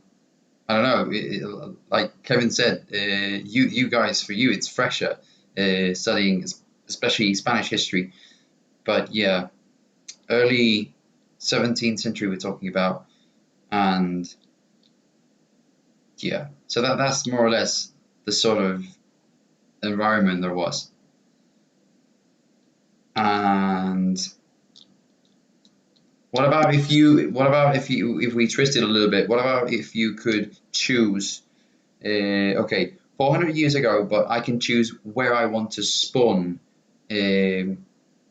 Like in I can choose to be in the States, which were they? No, they weren't set as states yet. No. The 13 colonies were starting, right? Yeah. Or had already for 100 years. I don't remember. Mayflower is when? 15 what?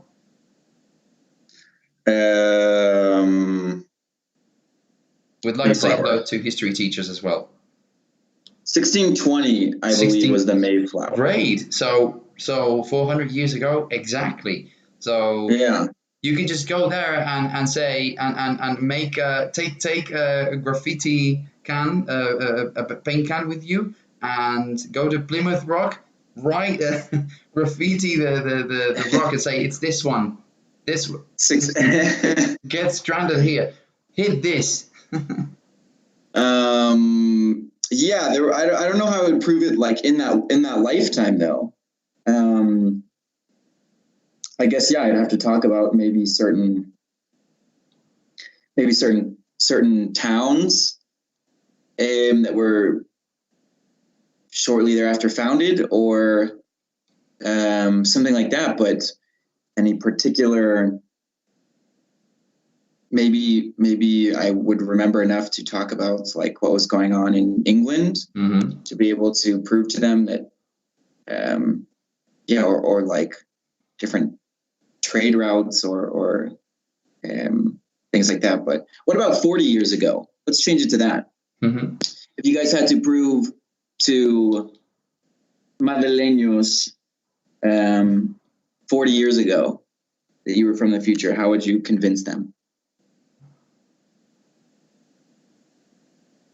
You could tell them who was going to win the next election, or something that was going to happen with the economy, or some TV show that was going to appear. How would you prove it to someone? Would you see the Conguitos advertisement? No, I haven't seen it. What's it all about? Somos los Conguitos. Oh yeah, that one. But you mean the classic one? Yeah. 40 years ago in Madrid. 40 years ago, Nadia. Well, I will tell about the the terrorist. The attempt of the Atocha and the trains. Yes. You'd have to wait a long time if it were 40 years ago. Not super long, but you'd have to wait a significant amount for that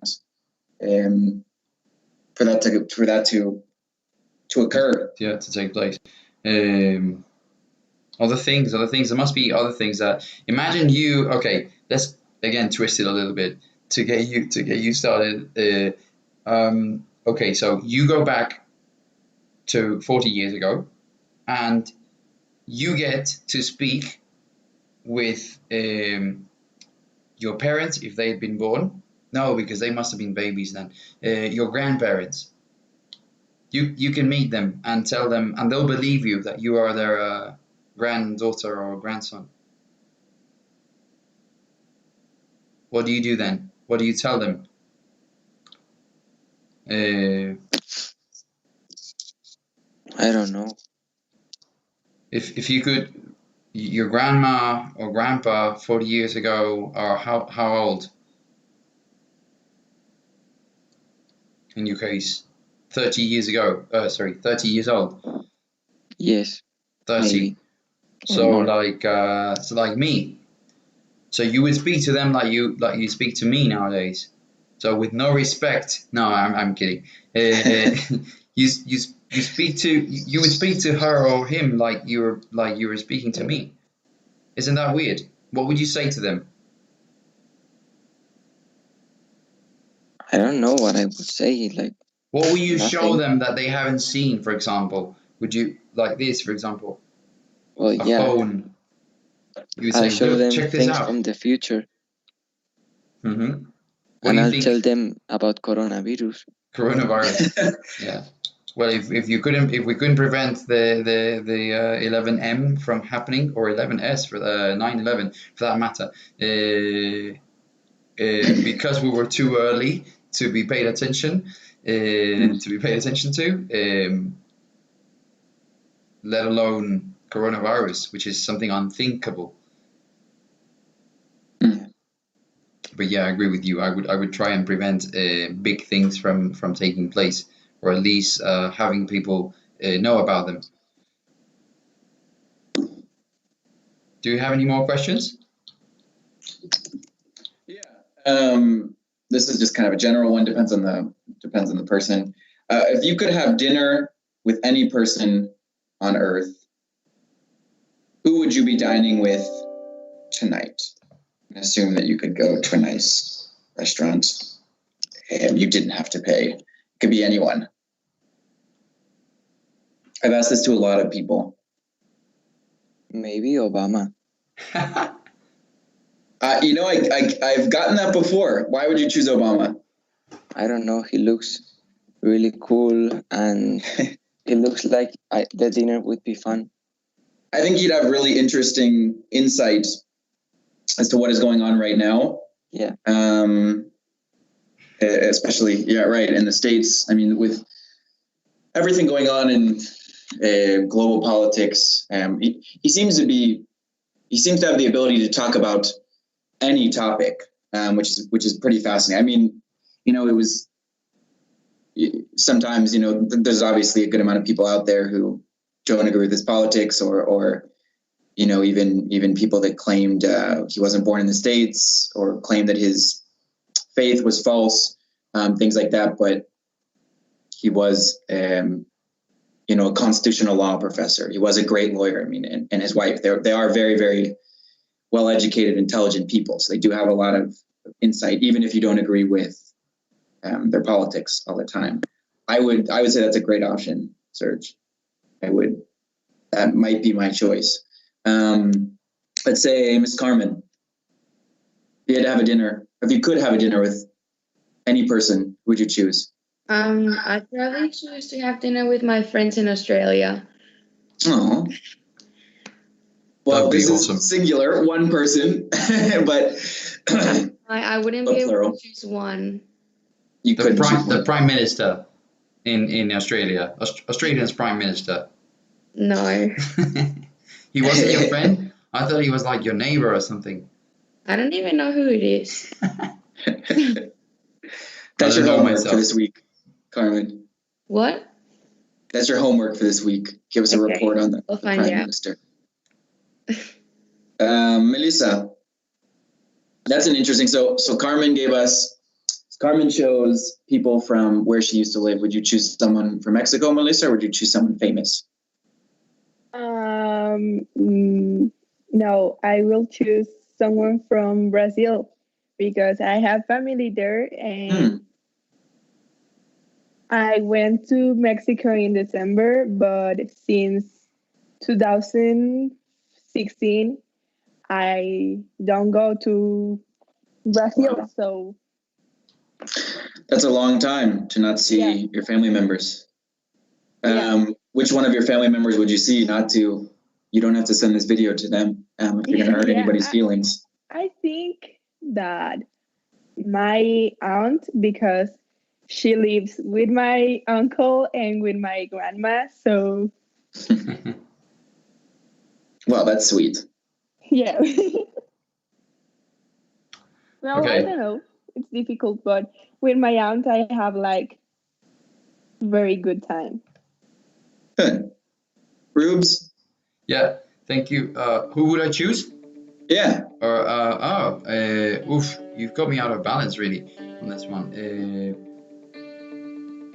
One single person to have dinner with. I guess my grandpa, because we can resurrect people, can't we? I mean, it's the world of the imagination. It's open for interpretation, yes. yeah. If I could bring back someone to have dinner with, I would like to have dinner with my grandpa, because he was a very important figure in my life as a child and teenager, and he died when I was 17, and I lived with him, so he was like my dad basically.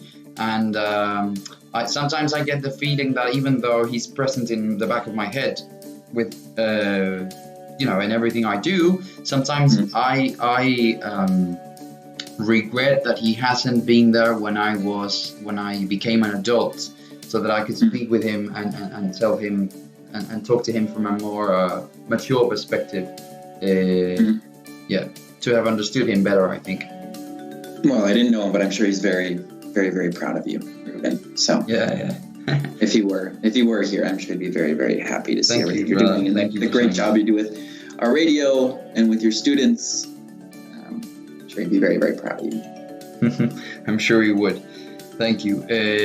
Right, we've reached the end of our space with you guys. Thank you very much for participating, and thank you, Kevin, for preparing this, because it was a lot of fun, actually, at least to me it was. And I hope you guys have enjoyed that. And to everybody who is listening to us at home, we'll be back after a break. We'll be back in some 15 minutes with Gustavo and Kieran. And to you guys, I say bye. Bye. Bye. Bye.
Tired of leaving school and having to take the bus?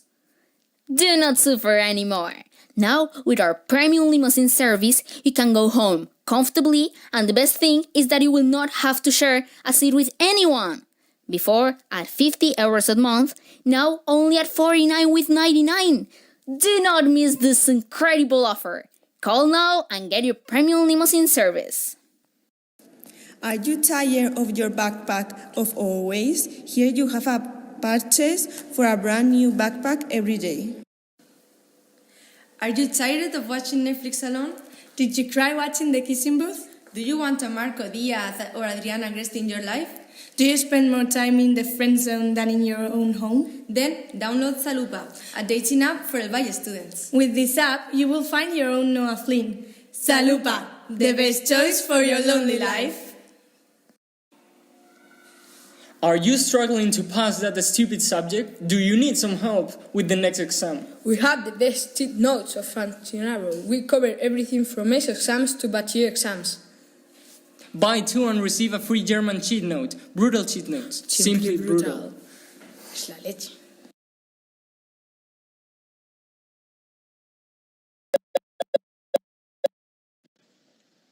Hey, did you hear Valley FM's back?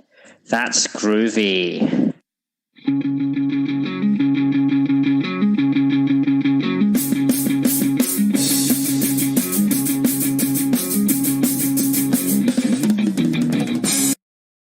There is a novelty novelty in the market. The new Reuben juice comes full of vitamins so that children never get tired of playing and never stop speaking English.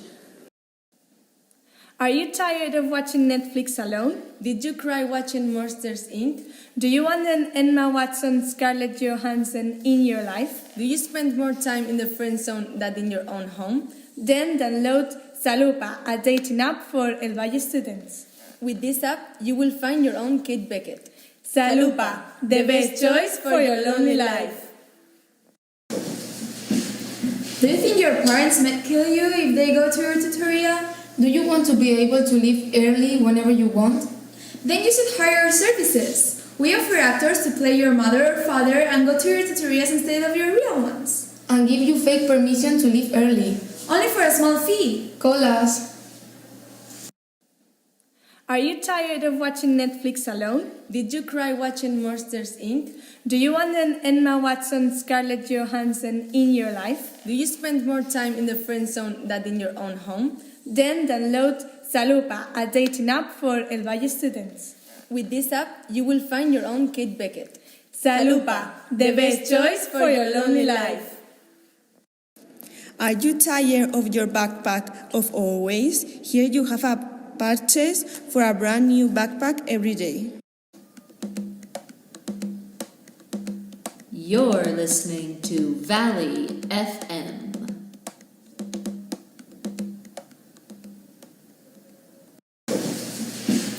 Do you think your parents might kill you if they go to your tutoria? Do you want to be able to leave early whenever you want? Then you should hire our services. We offer actors to play your mother or father and go to your tutorials instead of your real ones. And give you fake permission to leave early. Only for a small fee. Call us. We have the alternative for your bad days. If you come to see us in the playground, we will have ballots available for all of you. You will get them for €2.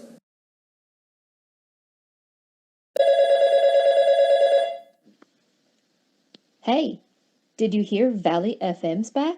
That's groovy.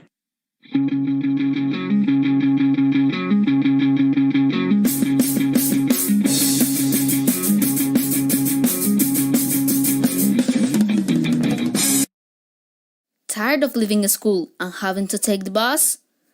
Do not suffer anymore. Now, with our premium limousine service, you can go home comfortably, and the best thing is that you will not have to share a seat with anyone. Before, at 50 euros a month, now only at 49,99. Do not miss this incredible offer. Call now and get your premium limousine service. There is a novelty in the market. The new Reuben juice comes full of vitamins so that children never get tired of playing and never stop speaking English. Are you tired of watching Netflix alone? Did you cry watching The Kissing Booth? Do you want a Marco Diaz or Adriana Agreste in your life? Do you spend more time in the friend zone than in your own home? Then download Salupa, a dating app for El Valle students. With this app, you will find your own Noah Flynn. Salupa, the best choice for your lonely life. This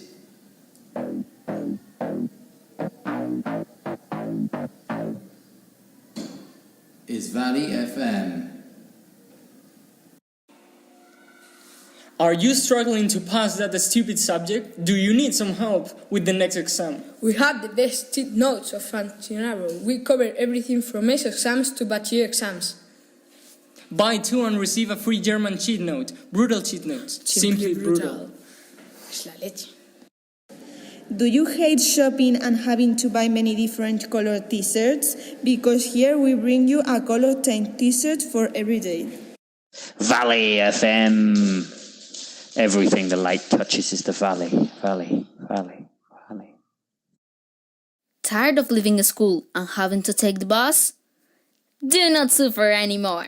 Now, with our premium limousine service, you can go home comfortably, and the best thing is that you will not have to share a seat with anyone.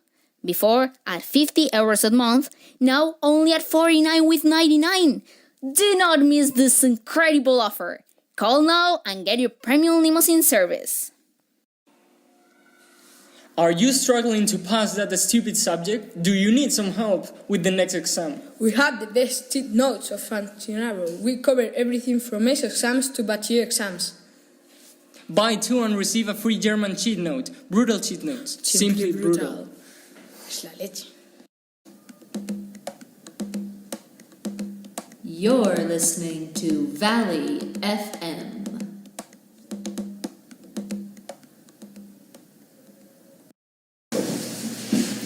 Do you think your parents might kill you if they go to your tutorial? Do you want to be able to leave early whenever you want? Then you should hire our services. We offer actors to play your mother or father and go to your tutorials instead of your real ones. And give you fake permission to leave early.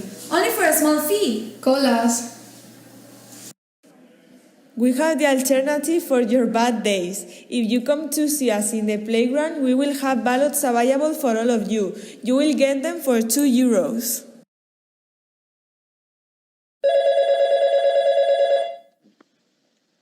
Hey, did you hear Valley FM's back?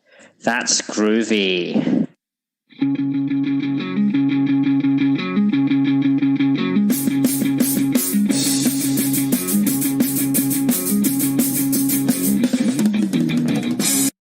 There is a novelty in the market. The new Reuben juice comes full of vitamins so that children never get tired of playing and never stop speaking English. This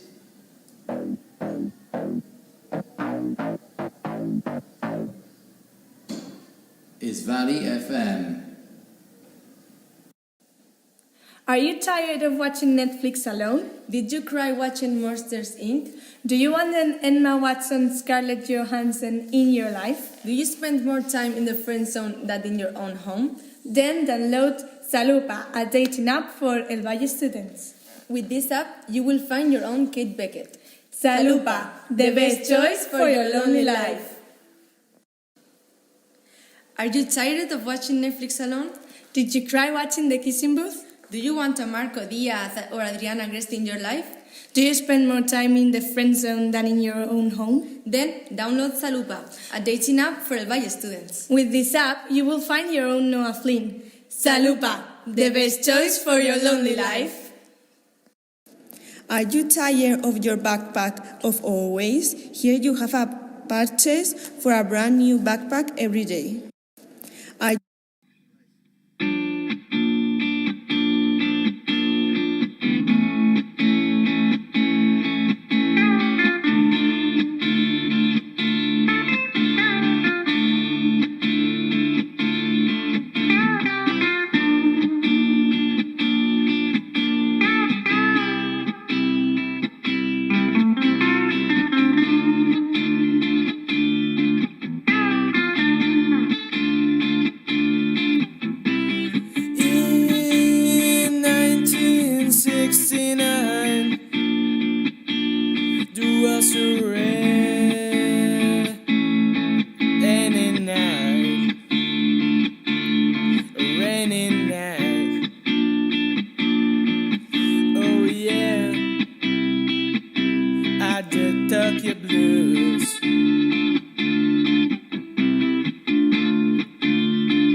Tokyo Blues.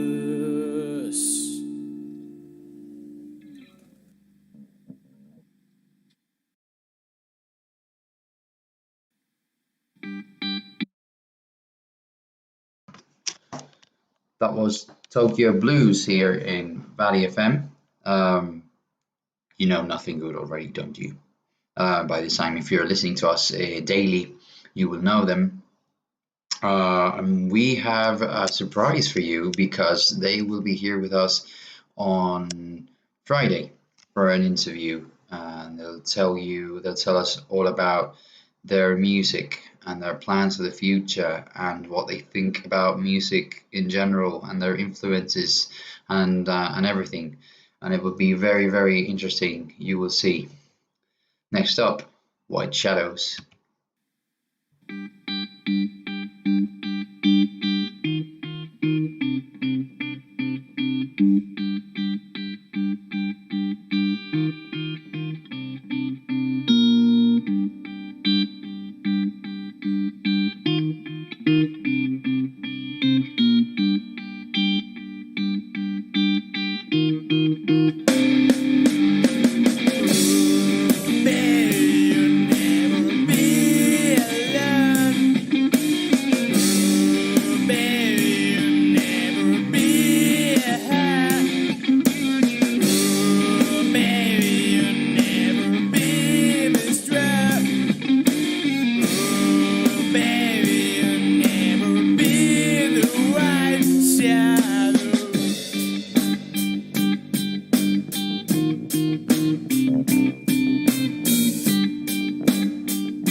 White Shadows by Nothing Good. Okay, next up we have we're having today in the show for the first time, we're having some new people, but at the same time some old people. The reason why I say that is because it's somebody who's never been on this newest edition of Valley FM. A group of students from second of baccalaureate, the international baccalaureate in this case. We had two different baccalaureate paths in the school. One is the your traditional LOMFE, as we call it, path, baccalaureate itinerary, what have you, and the other one is the is within the program of international baccalaureate, which, if you don't know what it is, it's basically a different baccalaureate, a different type of methodology. It encourages critical thinking, it encourages self-evaluation to some extent. So yeah, and in that class of people that we have that we'll have on the show today is some people, some members of the first edition of Valley FM. So tell us in the comments if you recognize any voices.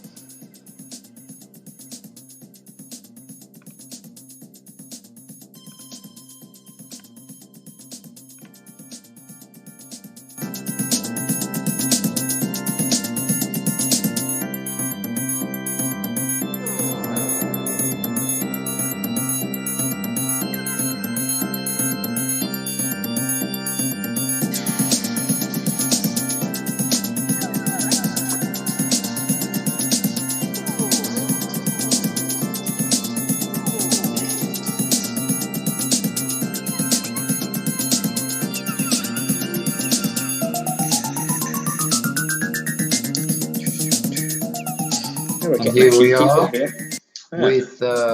with our second of baccalaureate students, the IB program, and today with us and with them is are in fact teachers Gustavo Rodriguez, hello. Hello. And Kieran MacIver, the original MacIver. The original and only in the world. And the only in the world. Guys, what do you bring us today? What is it that you have prepared for us? We're eager to know. It's my pleasure to introduce my students, or what remains of them, because we don't have all of them. Okay, we haven't had the pleasure to have all of them since their final exams or assignment finished. I don't mean exams, but because these guys have been through a particular period, this confinement, right? Yeah. Okay, they're going to speak about that. If the confinement thing has been quite an unusual, quite a tough thing for all of us, probably it's had bigger impact on people like this who are in their final year of baccalaureate, right? Definitely, so yeah. Basically, when everything started, all their future was at stake, right? Mm-hmm. You may remember, guys. Okay. Well, you study IB. Okay, which you may speak a little bit about that. Okay, if you wish. Right. First, you had the news that your exams weren't going to be cancelled.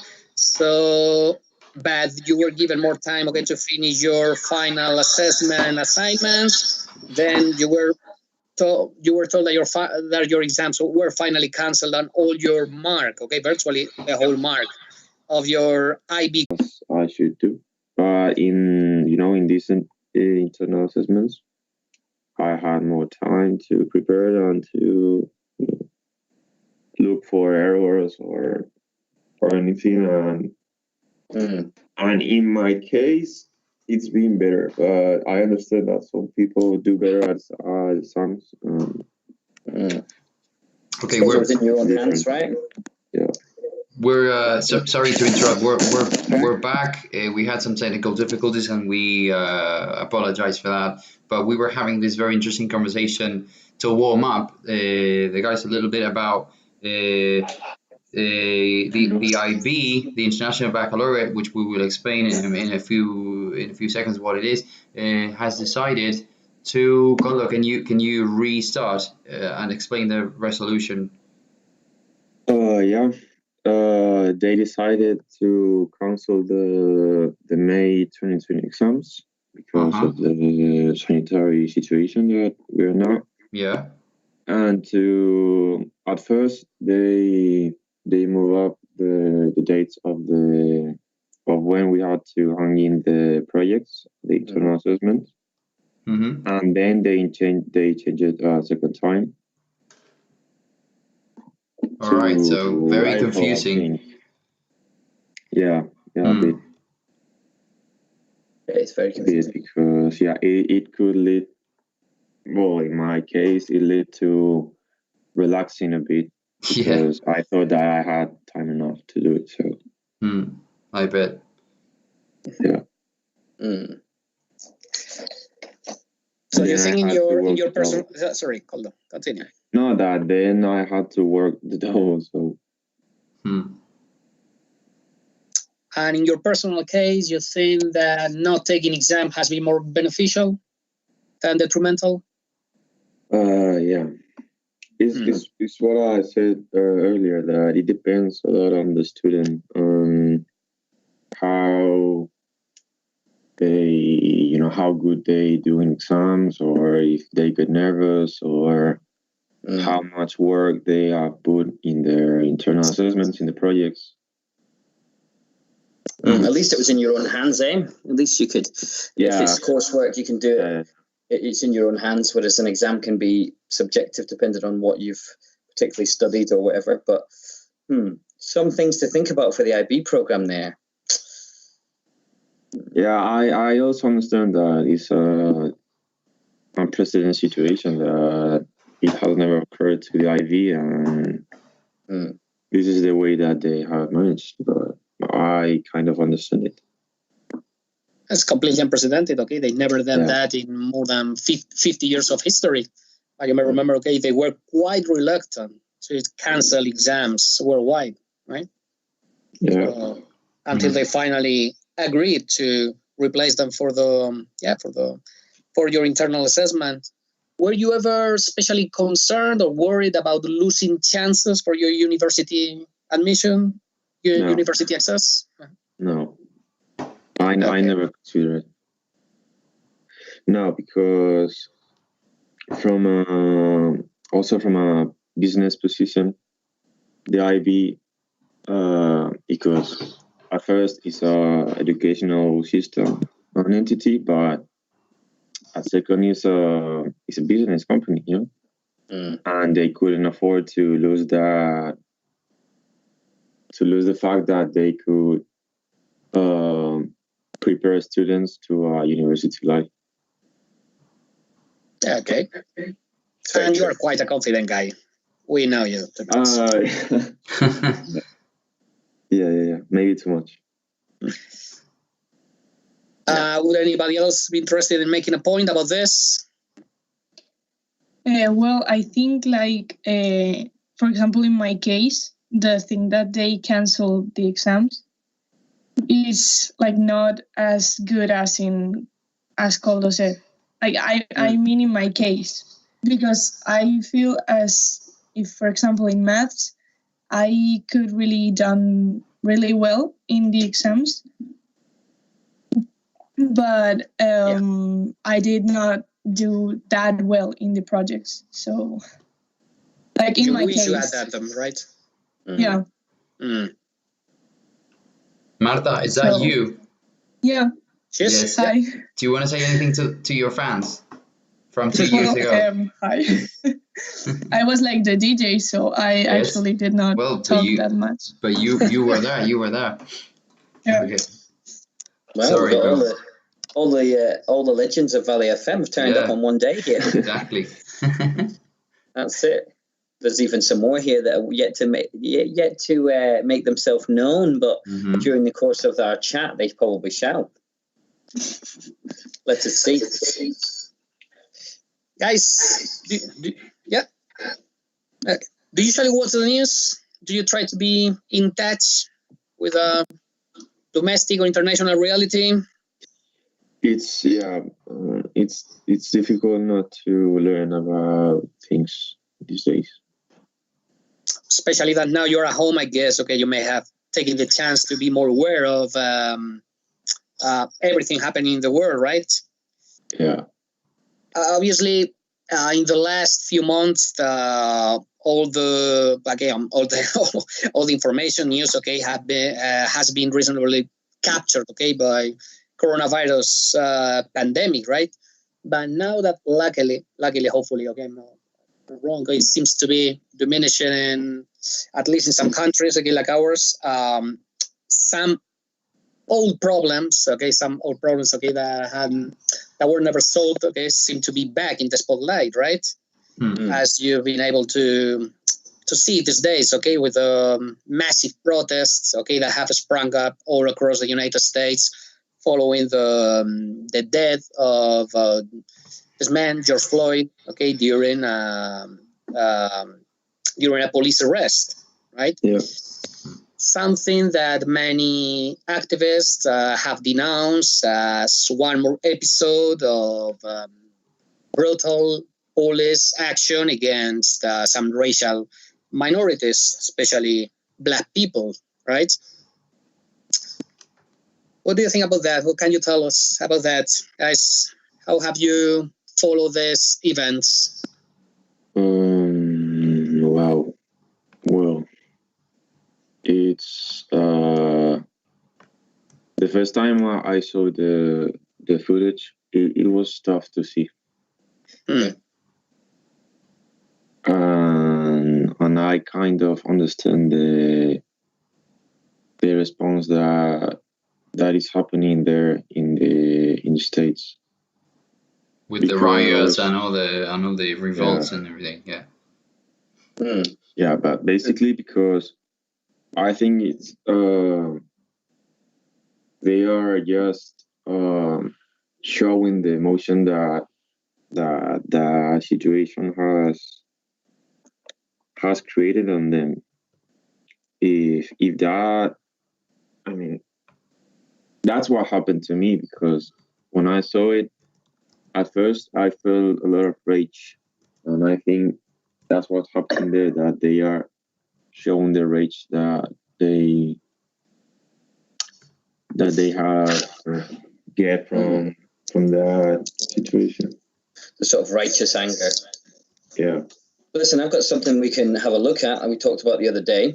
In the radio, you can't see it, but it's basically a format to discuss these kind of topics, right? So you can probably see that now, can you guys? Yeah. So as Gustavo said, the first thing we were going to ask you was about your initial thoughts on the issues in America that you've seen on the news recently. And Caldo, you told us that you had quite a bit of anger in the first instance thinking about it. What about some of the other guys? What were your thoughts initially when you first seen it? Yes, like similar, because like seeing that nowadays we are still having like the same social problems that like a long time ago, it's really disappointing. It's like we are not evolving as community. I don't know. Okay, and when you say we, you feel that this is these race issues aren't just contained to America, then?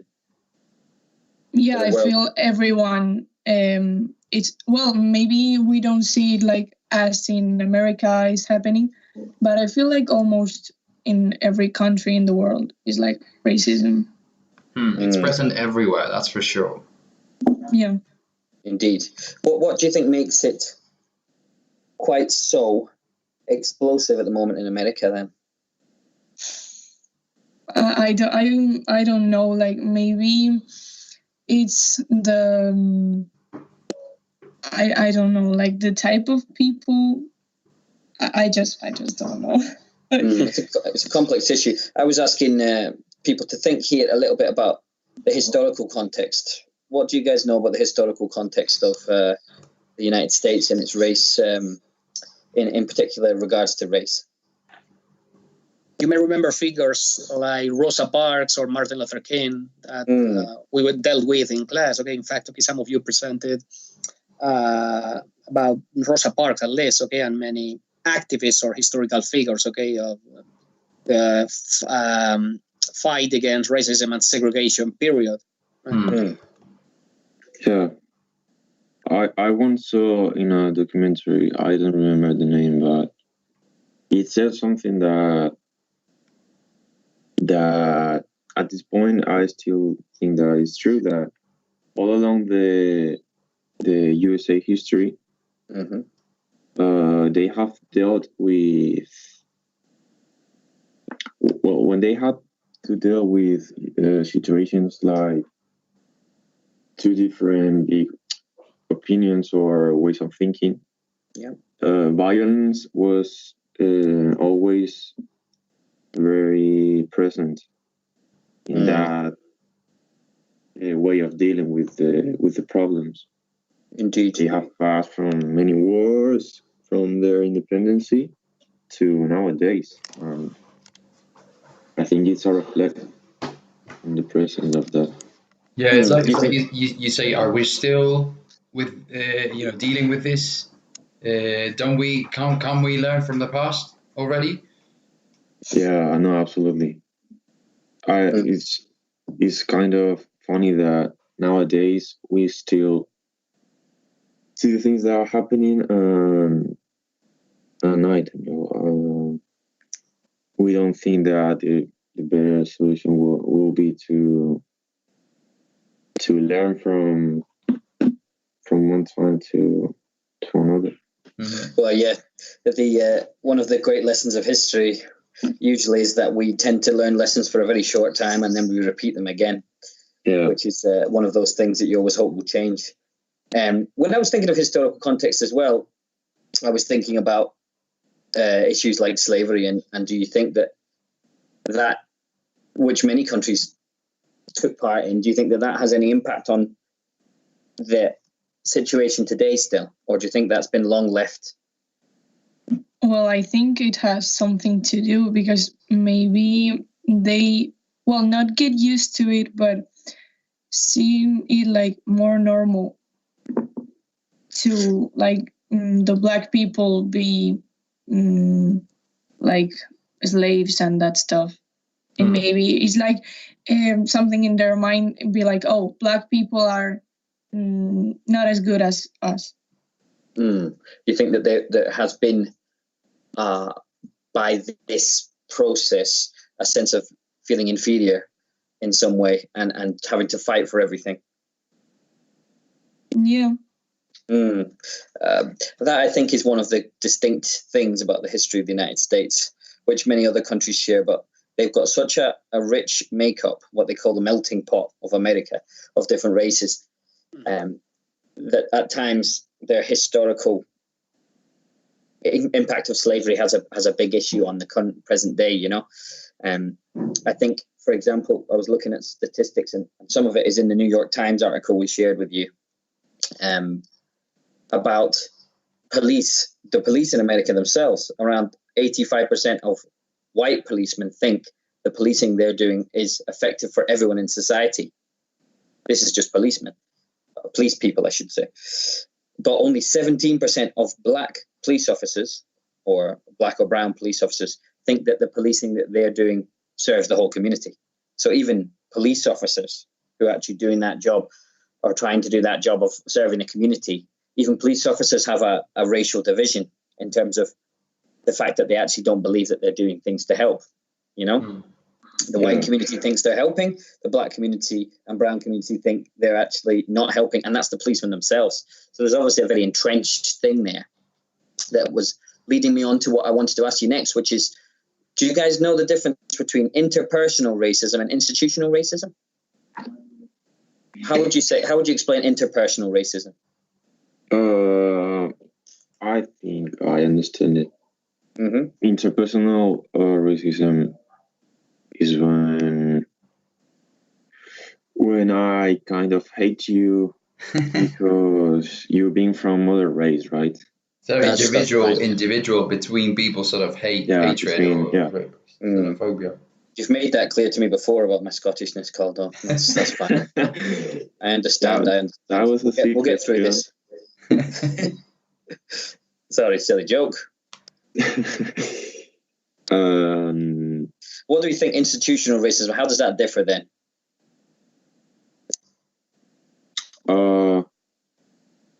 Maybe like the law or something like that. Yeah, and it's more dangerous. It's more dangerous because the interpersonal racism is easier to spot than the institutional racism. That's very right. That's very true. That's very true. Yeah, you would think in some way institutional should be easier to spot, but it's often hidden in the systems of everything we do day to day, and people take for granted and have never questioned. So that's true. That's the thing that societies and nowadays governments are built up like that to when there's a failure in that system, it's built up to end up that problem in the bureaucracy or in the system. Now, the reason why we brought that up was I wanted to ask you whether you thought any of these racisms or not are present in America, and which one is the most dangerous one that you think is present in the US, if you think it's at all racism. Some people don't believe it is. Some people think it's a societal issue. For example, do you think they have an interpersonal racism issue or an institutional racism issue? I think that nobody is born with interpersonal racism.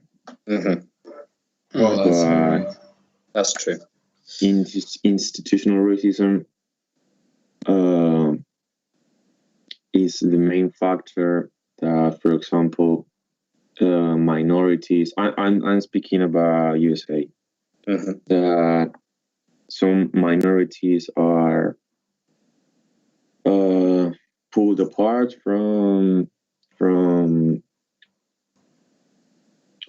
basically from the society, and sometimes the only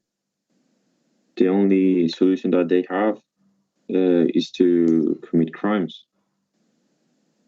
Then they end up in jail because of the if they are committing crimes, they should be in jail. But it's true that police are harsh on them. You think so? Yeah. What makes you think so? Did you think so? It's also a matter of prejudice. Yes. And did you think the same before this incident with Raymond Floyd, or did it reinforce some of those thoughts that you had about the police being tough and maybe over tough? Absolutely. I thought it before this happened. Well, there have been incidents all through the 90s. When I was a kid, there was a guy called Rodney King who got beaten up by the police, and that was caused massive riots in Los Angeles. And that what happened the NWA movement and all that. I suppose we should make the point here, and if I didn't do so, Cassie would probably kill me if she's listening, that we do not have brown or black voice here speaking about racism. So we are speaking in somewhat of a vacuum, of people living in a nice privileged world, but we're trying to do our best to piece together some of these issues from our point of view. Also, none of us are Americans or have lived in America for that matter, really. So it's obviously from an observational point of view, I think that we're talking about this issue. That's true. Actually, I lived there for 2 years when I was a kid. You did? So that makes me obviously an expert, actually. Pretty much. Yeah. Kieran, ladies and gentlemen, our expert in the show on all race matters in the US. Yeah. The years between from when I was 6 to 8 years old, I became a great expert in that. Which is according to Coldo, is when society ingrains in your head whether you should be racist or not. So yeah, totally. Indeed. Of course, I jest, as I often do. I have no particular knowledge on these issues. They're just interesting, aren't they? Which is what we always try and do in these BI classes, recently we've been trying to have debates on environmental issues, on race issues, on things like that. So to summarize what we were saying, you think America does have some institutional racism in its policing and the way it does things? Yeah, but America, Europe, Asia, Africa, and so racism is a global issue. And institutionalized racism is not an exception, right? No. Now, that's funny because I keep meeting Spanish people around. Now I'm doing my devil's advocate that we always do, guys. I keep meeting Spanish people who tell me that Spain is racism free. Yeah, and no problems with racism. What do you think about that? I hear it all the time.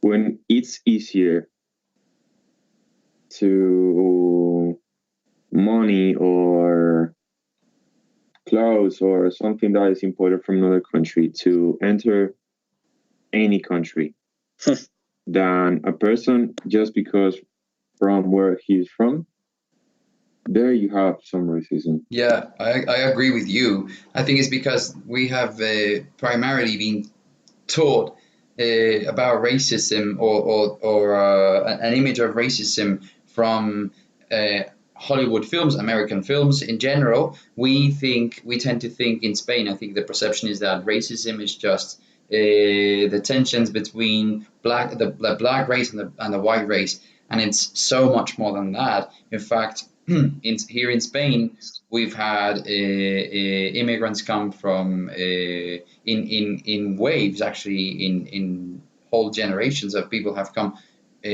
from Latin America, for example, from the north of Africa, from Eastern Europe, from China.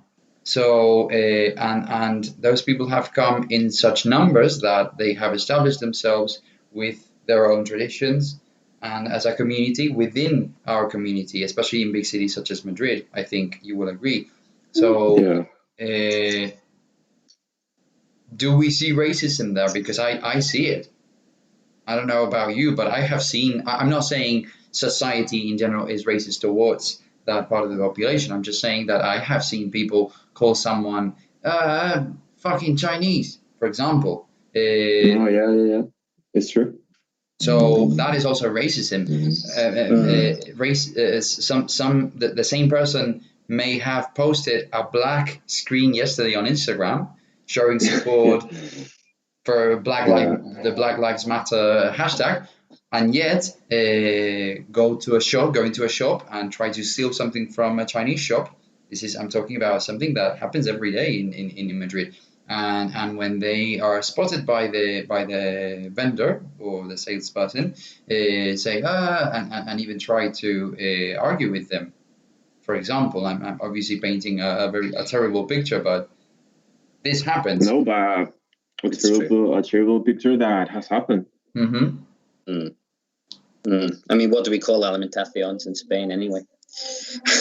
Which I think that gives an idea. And I think it's the same. By the way, I'm not singling out Spain. It's the same thing in Scotland. We almost think, as Ruben was saying, that we're almost past racism because we have no issues in our country. But of course, as Ruben was saying, and we were hinting at before, when I was trying to talk about the context of USA being different, there's a massive different racial makeup in America, in the US, that we never have seen here. And as Ruben said, people have kept in their own cultures here to a certain extent. And so it's a very different country. It's got very different issues that we can't imagine, really, and very different history. And I think each country has to make peace with those, right? So there you go. Yeah. What do you think then? Some people believe the police in the US have been kind of, as I said here, been unfairly demonized. They've been treated badly because they're just trying to do their job, and it's a difficult place out there with all these different divisions between society. And Caldo, you said that you thought they had been a bit rough. What does anyone else think? Do they think the police are just trying to do their job, or do you think that there's more to it than that? Well, yes, they're trying to do their jobs, but they could do it in another way. Not be that aggressive or that stuff. Yeah, you think that not all of them are bad, because we cannot like say, oh, all cops are really bad people and that stuff. That's a very good point. But well, like some of them, they're like not doing it well. And I think, Marta, I think you will agree with me in that we should try, and this is a golden opportunity to try and separate violence from racist violence, and say try and not make individual decisions or individual racism group racism. If we start saying now, claiming that all police officers in the US, that's a big generalization, are racists, we are pointing the finger as well. We are creating an issue where there wasn't one, or where. Yes, we're not going to maybe solve it's anything not by that. Yeah. a group thing. Yeah. And it is more like an individual. Yeah. True. We have seen pictures as well of police officers kneeling down in front of the protesters, as a sign of showing support, empathy, right? Support, right? And at the same time, asking them to protest in a peaceful way, because it will be very important as well to make the difference between that anger that bursts out. Every time one unlucky event like this one happens and results in a certain amount of violence that is out of control, especially at the beginning of the protest, and then the deplorable scenes of roots and looting that probably many people are just using as an excuse to commit those crimes, right? Absolutely. Yes. Yeah. Marta, I'd like to pick up on a point, a very interesting one. You mentioned before, it seems we are not evolving as a society, right? Ruben has just pointed out the fact that there should be a golden opportunity, we shouldn't miss. The point is, I don't know how many golden opportunities we have already missed, because it's just just one more of this, unlucky episodes of brutal aggressions against minorities that we have seen. I remember 30 years ago, I also experienced this events with the riots of Los Angeles against for racial issues, and it seems that in 30 years nothing has changed for the better. Do you think we are not only we are not evolving? That's clear. Do you think we are even going backwards?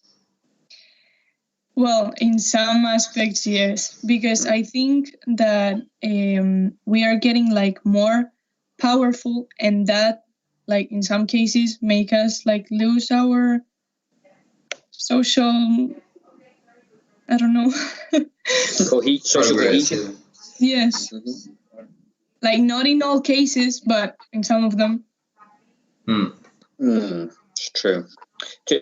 What I wanted to ask you guys now we were discussing America, and we've been discussing other countries and their issues towards racism, and we're trying to make sure that we let people know that we realize it's many other countries have the same issue, if not all, than the US. But in terms of the US and its particular issues, which seem to really explode, as Gustavo was talking about in Los Angeles 30 years ago, do you guys think that the way American society and the economy is organized there, and the way their idea of the American dream, for example, does this have a part to play in the issues that they have as a culture?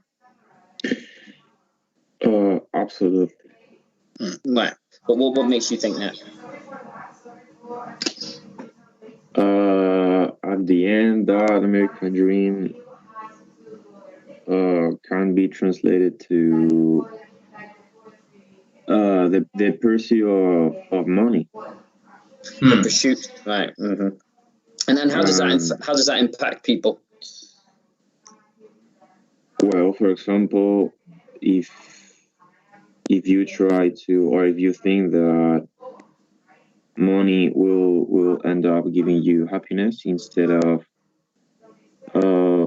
being a good community and doing good actions. You have kind of many situations that are occurring there that so many people live in homeless conditions. The prices of healthcare and education, for example. Yeah, education, drugs are so elevated that people are not able to afford it. Some people have called the US the ultimate in capitalist countries. The rich, or if you're doing well, you do very, very well. And if you're not doing well, you really suffer. And yet you're told this idea that the American dream is coming to pick you up at some point, help you make it with hard work. And of course, like you said, the American dream, the idea of it's all about economic based, really, isn't it? There's not much room for society growth or community based interventions and help. And anything that comes down as being socialized, whether that be education, as they call it, socialized education or socialized healthcare, is kind of seen as something negative, right? Yeah. I suppose in that society, there can only be winners and losers, and that's going to make divisions. And that was something I wanted to move on to just in the last 5 minutes or so. This is a bit of a more complex idea, but how does this, as we were saying here, the idea of money and wealth, and as you said, homeless people on the streets, it's a class-related issue, really. Biased in its nature, where the rich are doing well and the poor are doing very badly. Does that have an impact on racism in America? Yeah. In what ways do you think? The main thing is that for some people to get that wealthy and that rich, many people has to live in very poor conditions, and sadly, those people in the majority of times are minorities. Okay. Because Latin people or Black people, that they are pulled apart from that or from their opportunities to rise up in the society, right? Yeah. There's a stratification that holds them down, I suppose. That I think is one of the complex issues here. It's like class and social class intersects with racist views and has minorities at one of the lower ends of the social status. So you've got class and racism coming into place there, and both of those things are very strong things that hold people down, right? Guys, do you remember the term aporophobia we dealt with in class? Sorry, which term? Aporophobia. You remember that? No. I don't remember. In the last few years, aporophobia is a Greek term that literally means being afraid of poor people. Wow. Do you think in Spain we suffer more from racism, or really we suffer from aporophobia? That's a good one. No, from aporophobia, I think. Yes, same. What makes you think that? I think we are afraid of everyone could end up in that situation, and I think we are afraid of that, seeing them we see people in the streets, or we are afraid that we will end up like them and not having food for our kids or. It's true, and we keep telling ourselves that it can't be for free. That man or woman must have done something to ruin their lives that way. Yeah. We think it's never gonna be. It could never be us, and we are somewhat allergic, I think, to being poor, to being seen as poor. I think We always want to demonstrate. Oh no! It's not about the money. I have the money. Don't worry. When everybody knows that salaries in Spain are what they are.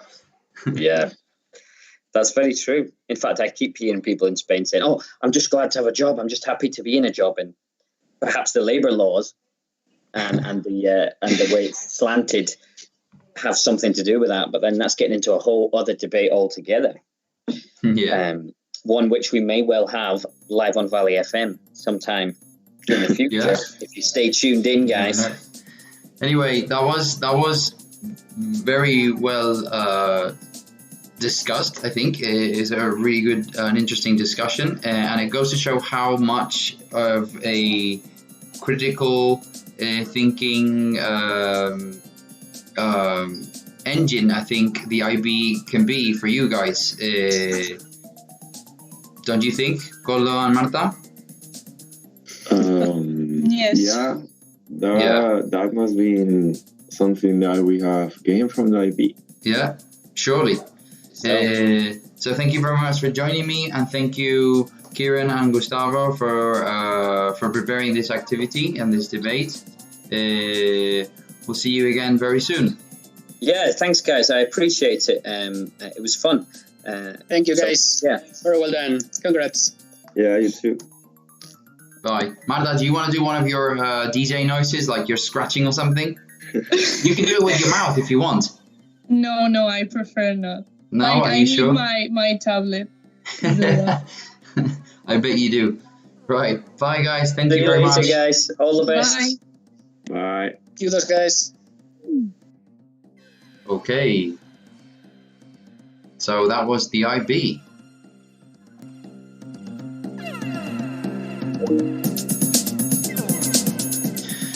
Up next, we have our old friends from 3B. You must be thinking, they must be your favorite group, right? Because they are always here in the radio. It's because of the timetable. I'm not saying they're not my favorite group, but I'm not saying the opposite either. I have many favorite people in every group. In fact, I would not lie. I would not say we don't have favorites, because that's bullshit. Everybody has their favorite people. Obviously, people who they have a better relationship with. Obviously, which doesn't mean that one shouldn't be professional and do their job. So.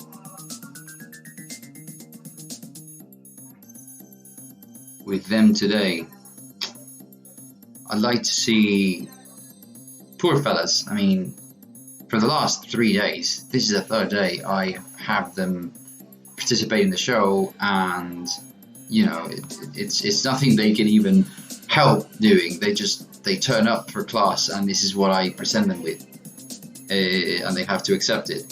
So I do feel sorry for them, poor guys.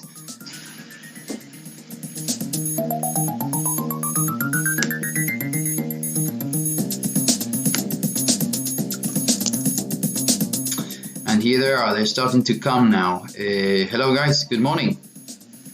Hi. How are you doing? Good, how are you? Not too bad. Yourselves? Good, we just had physics. Oh, that must hurt. What type of things are you doing in physics now? Are you still doing like normal class? Are you still working? We're like preparing ourselves for fourth of ESO and reviewing the things that we have seen this year. Fourth of ESO. So you're already thinking ahead, and you're doing activities that will prepare you for next year, basically. Yes. Which is essentially what we were told to do. We should be doing that. Except I would much sooner do radio with you. No, but obviously for some subjects, I think it's very, very important that you guys see the necessary contents for next year. In English in general, I think doing this is making us is forcing us, you guys, to keep practicing your speaking skills, which is what learning a language should be all about, shouldn't it? Okay, so right, today I'd like to ask you a few questions, and then I'll leave you alone, I promise, because I suppose that you guys are tired. How many lessons have you had today? You had your 3 lessons today. No, we only had physics. You only had physics, so you could wake up at 10 past 11. Yes. Really? 11:30? So you only had half an hour of class, and here I am feeling sorry for you. I've been here for the last 3 hours. I woke up at 8. Oh, so. Nice. I woke up at 7, but I didn't realize this was a competition. Booyah! Yeah, I actually woke up at 7. I have kept my timetable from when from before the quarantine, actually.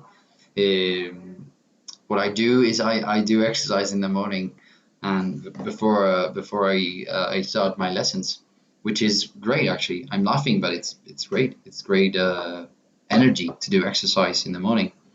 How is everybody else feeling? Alexis, are you okay? Yes. Yeah. Marcos? Yes. What are you doing in the evenings? I'm interested to know. How do you spend your time when school is over? Now that the options are limited. I normally play video games with friends. Yes, play Fortnite.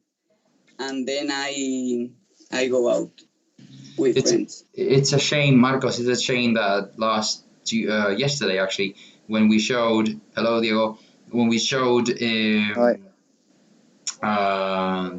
and Monica's and Pablo's Daniel's video of their speaking project, if you remember, yesterday. Yes. It's a shame that we didn't see your project, because every time I hear your voice now, you remind me of your impression of Eric Cartman for South Park, for your South Park version when you dubbed it.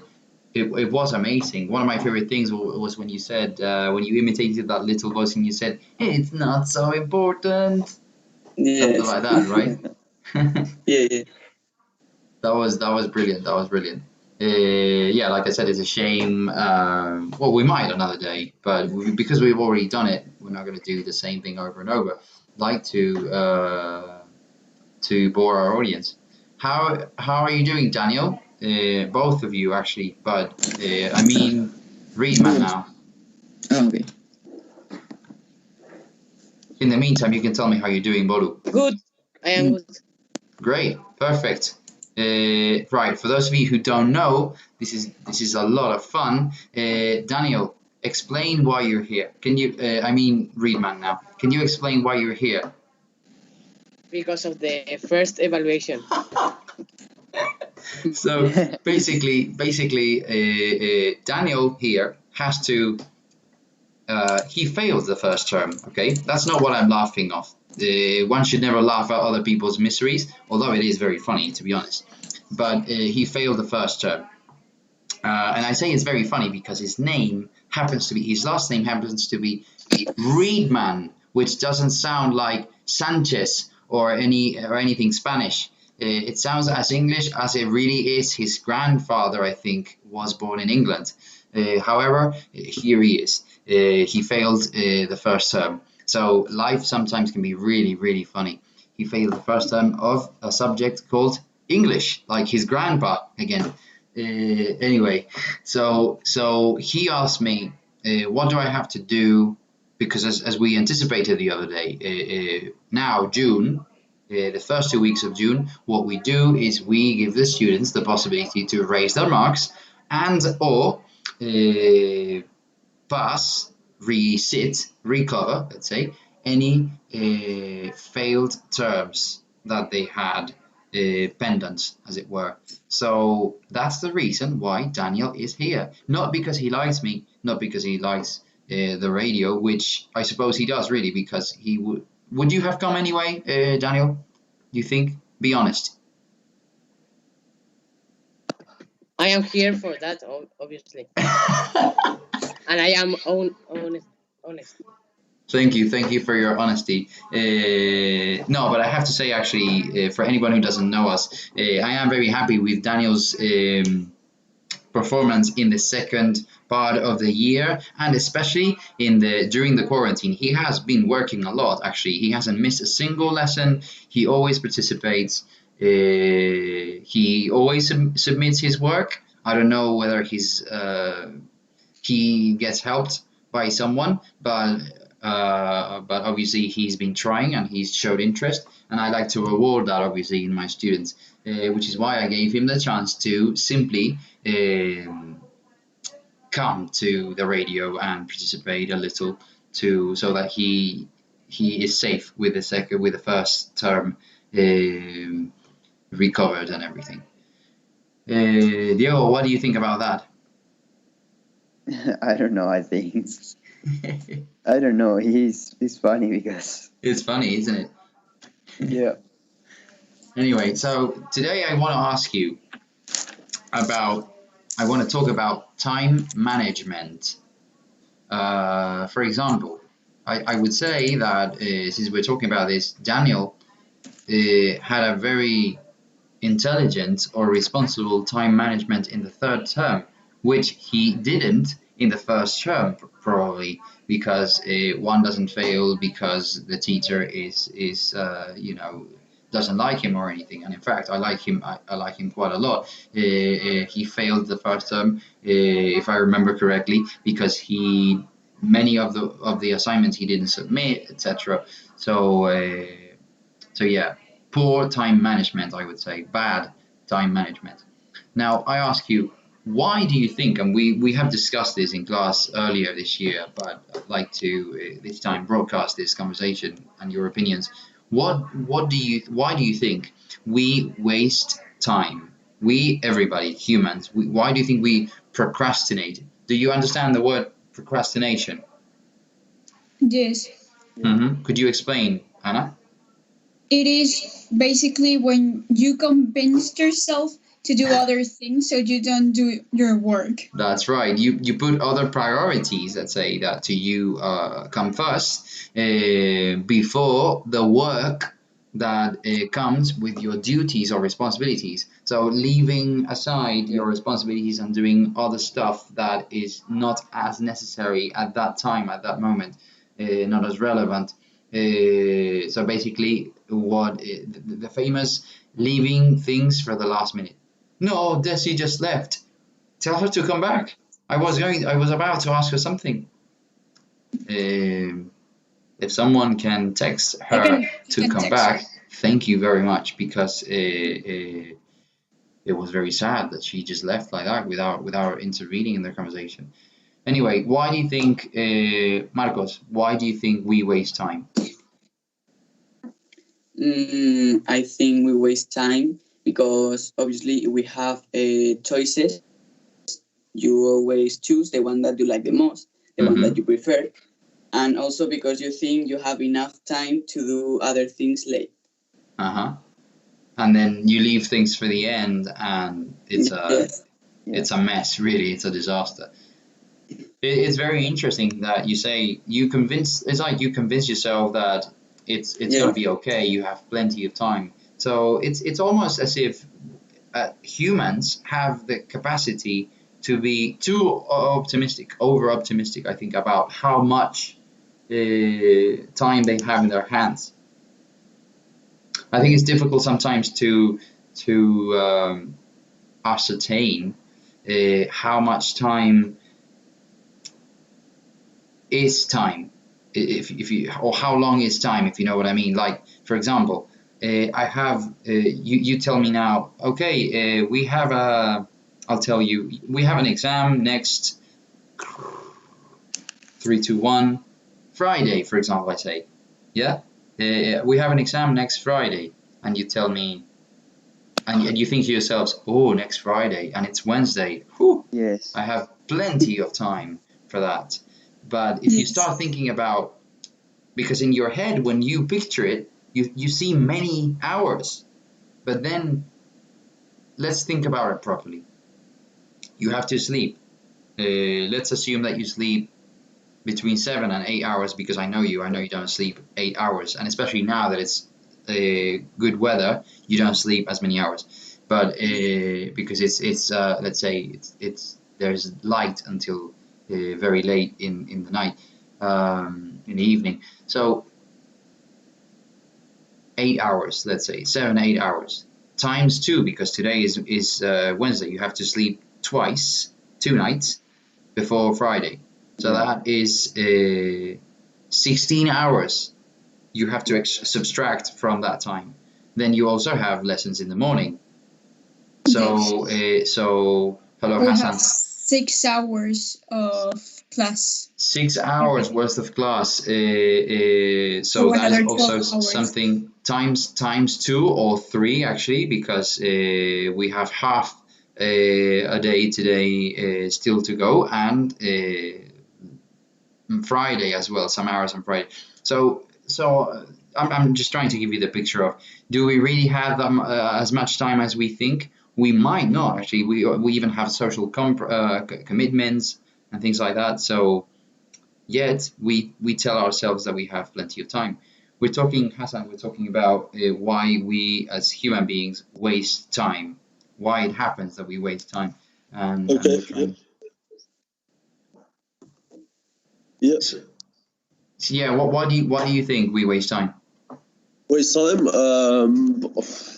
Obviously, the first thing that comes to mind is procrastination. Procrastinating, just we look out the window, we look at a bird flying around, we look at our own pens or pencils. We just obviously we have distractions now as well. So we have the distractions like social media, we have our phones, we have access to information at a few taps away. So that's also a distraction. So having easy access to information is a distraction. That's true. Yeah, just a lack of focus. The part of the brain that focuses information, sometimes it blurs a little bit, because if you focus for a long time, you need a break. Yeah. So, sort of a break from focusing, I guess. That's true. You guys, what Hassan said about phones, if we were already easily distracted to begin with, now, well, I say now, but phones have been around for a while now, but having a phone next to you while you're studying or doing something that is in the realm of your duties and responsibilities, how does that help or not really? It doesn't help at all. It doesn't help at all. Take it. Yeah. How can we actually do that? Can you, is it something feasible? And by that I mean, it is something that you would see yourself doing, to switch off your phone or just leave it aside in another room or give it to someone else and say, now I have to focus and do this, I have to study, I have to whatever it is that I have to do. Do you think it's something? I sometimes do it. You sometimes do that? I sometimes do that too, like when we are like in global week and I really have to study. In the weekend of before the globals, I take the phone to another room or something. Yeah. Could you explain globals to an audience who is not acquainted with the Spanish education system? What are globals? What do we understand by globals? It's like an exam that in which it enters like all the things that you have done in that term. In that term. Yeah. Yes. And because we celebrate those exams, one for every subject, within the same week or 4 days now, I think it was the last time, we call it exam week or exam period. And because in Spanish we separate midterm exams from global exams, in the end it becomes global week. The globals, we call them, like they were the finals of some sort of sport or something. So yeah, the globals are that. Right, Daniel, I have accused you earlier today. I accused you of procrastinating in the first term, that being the reason why you're here today. because I made you come to the radio as an assignment, let's say, to retake your first evaluation, your first term. Did you actually defend yourself? Do you think, in all honesty, you managed your time well in the first term with English, at least? No? Can you be more precise? Can you be more? Can you give examples? Because I don't know, I do all the years that the first evaluation Yes. Does that happen to anyone else here in this conversation? That you relax more, let's say, at the beginning of the year? No? No, I think I relax more or like on the second term. Yeah, me too. Starting the second term. Like Real Madrid? Yes.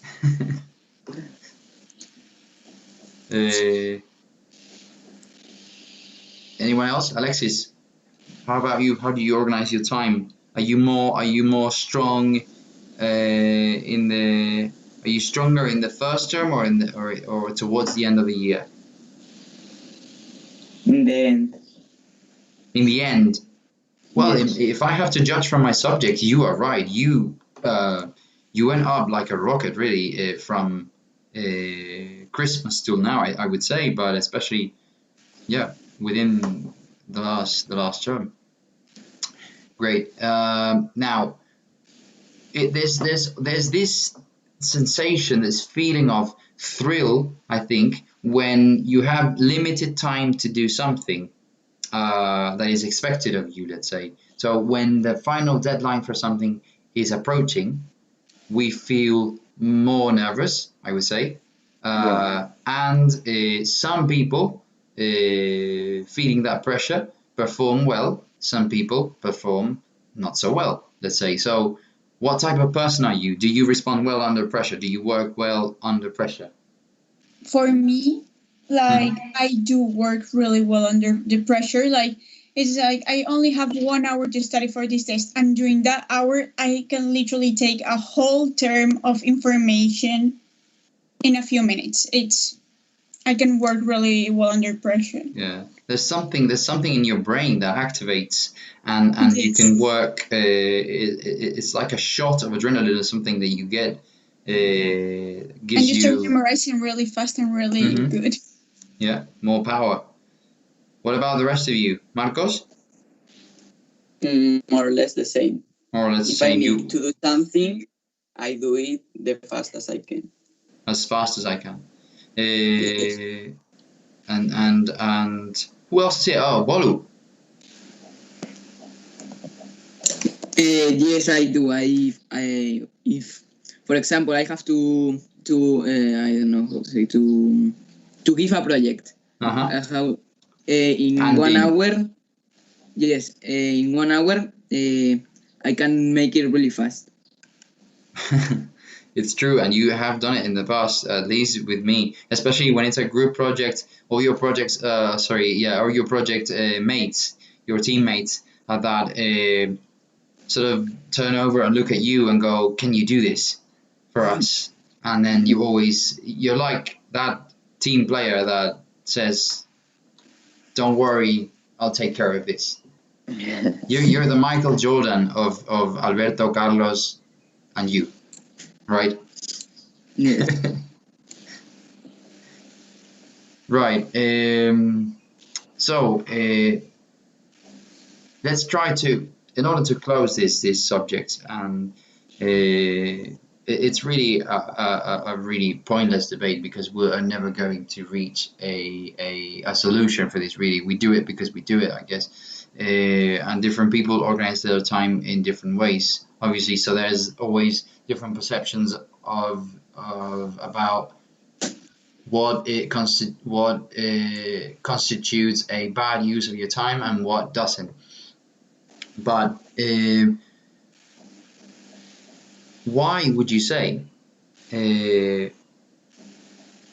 What affects the way we make use of our time? In other words, how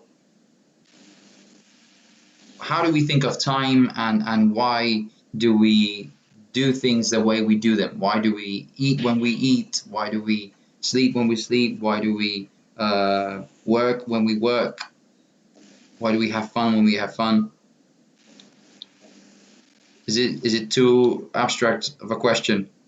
Yes, I think. Sorry. Yeah. Why do you think we organize the day or the week the way we do, and not a different way? I don't know. I don't know, because it's always been like that. It's always We been just like do that. it. Yeah. That's the best answer possible. But you know, I always encourage you to try and think why we do things the way we do them, and in general in my life, I think personally, I try to never just take things for advantage. Never For just granted. take things for granted. Thank you. And you know, think about my own way of doing things, the way I want to do things that I think will work best for me, because obviously different people have different needs. So yeah.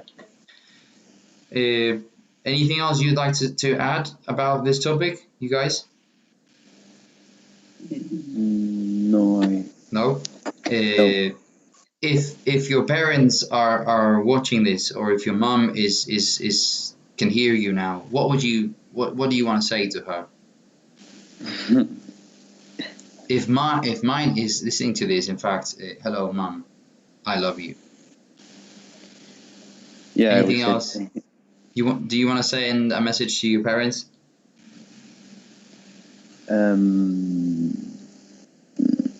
Dad, hello.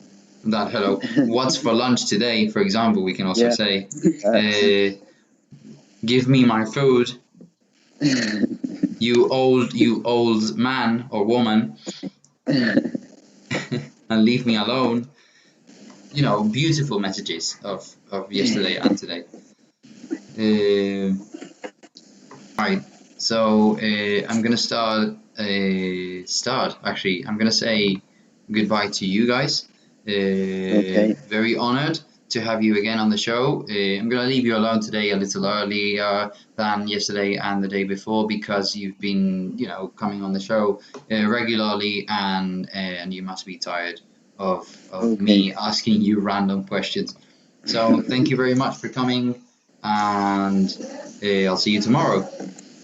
Okay. Bye. Bye. Bye. Bye-bye. Bye. Bye-bye.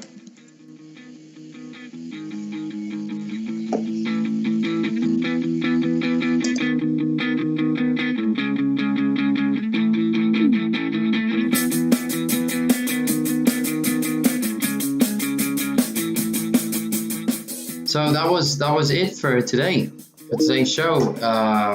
Tomorrow we'll be back with more interesting stuff, debates, stupid, very absurd questions to make us laugh, really, because I think that's what it's all about.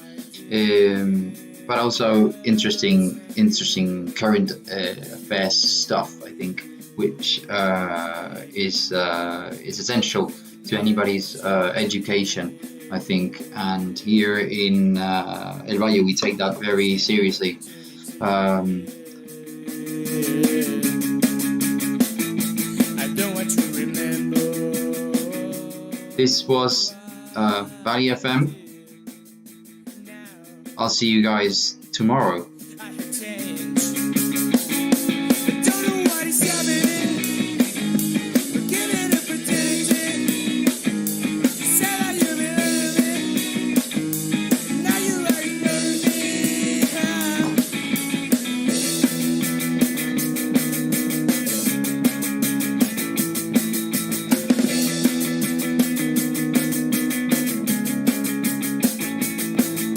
Honey,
standing in. Give me an opportunity.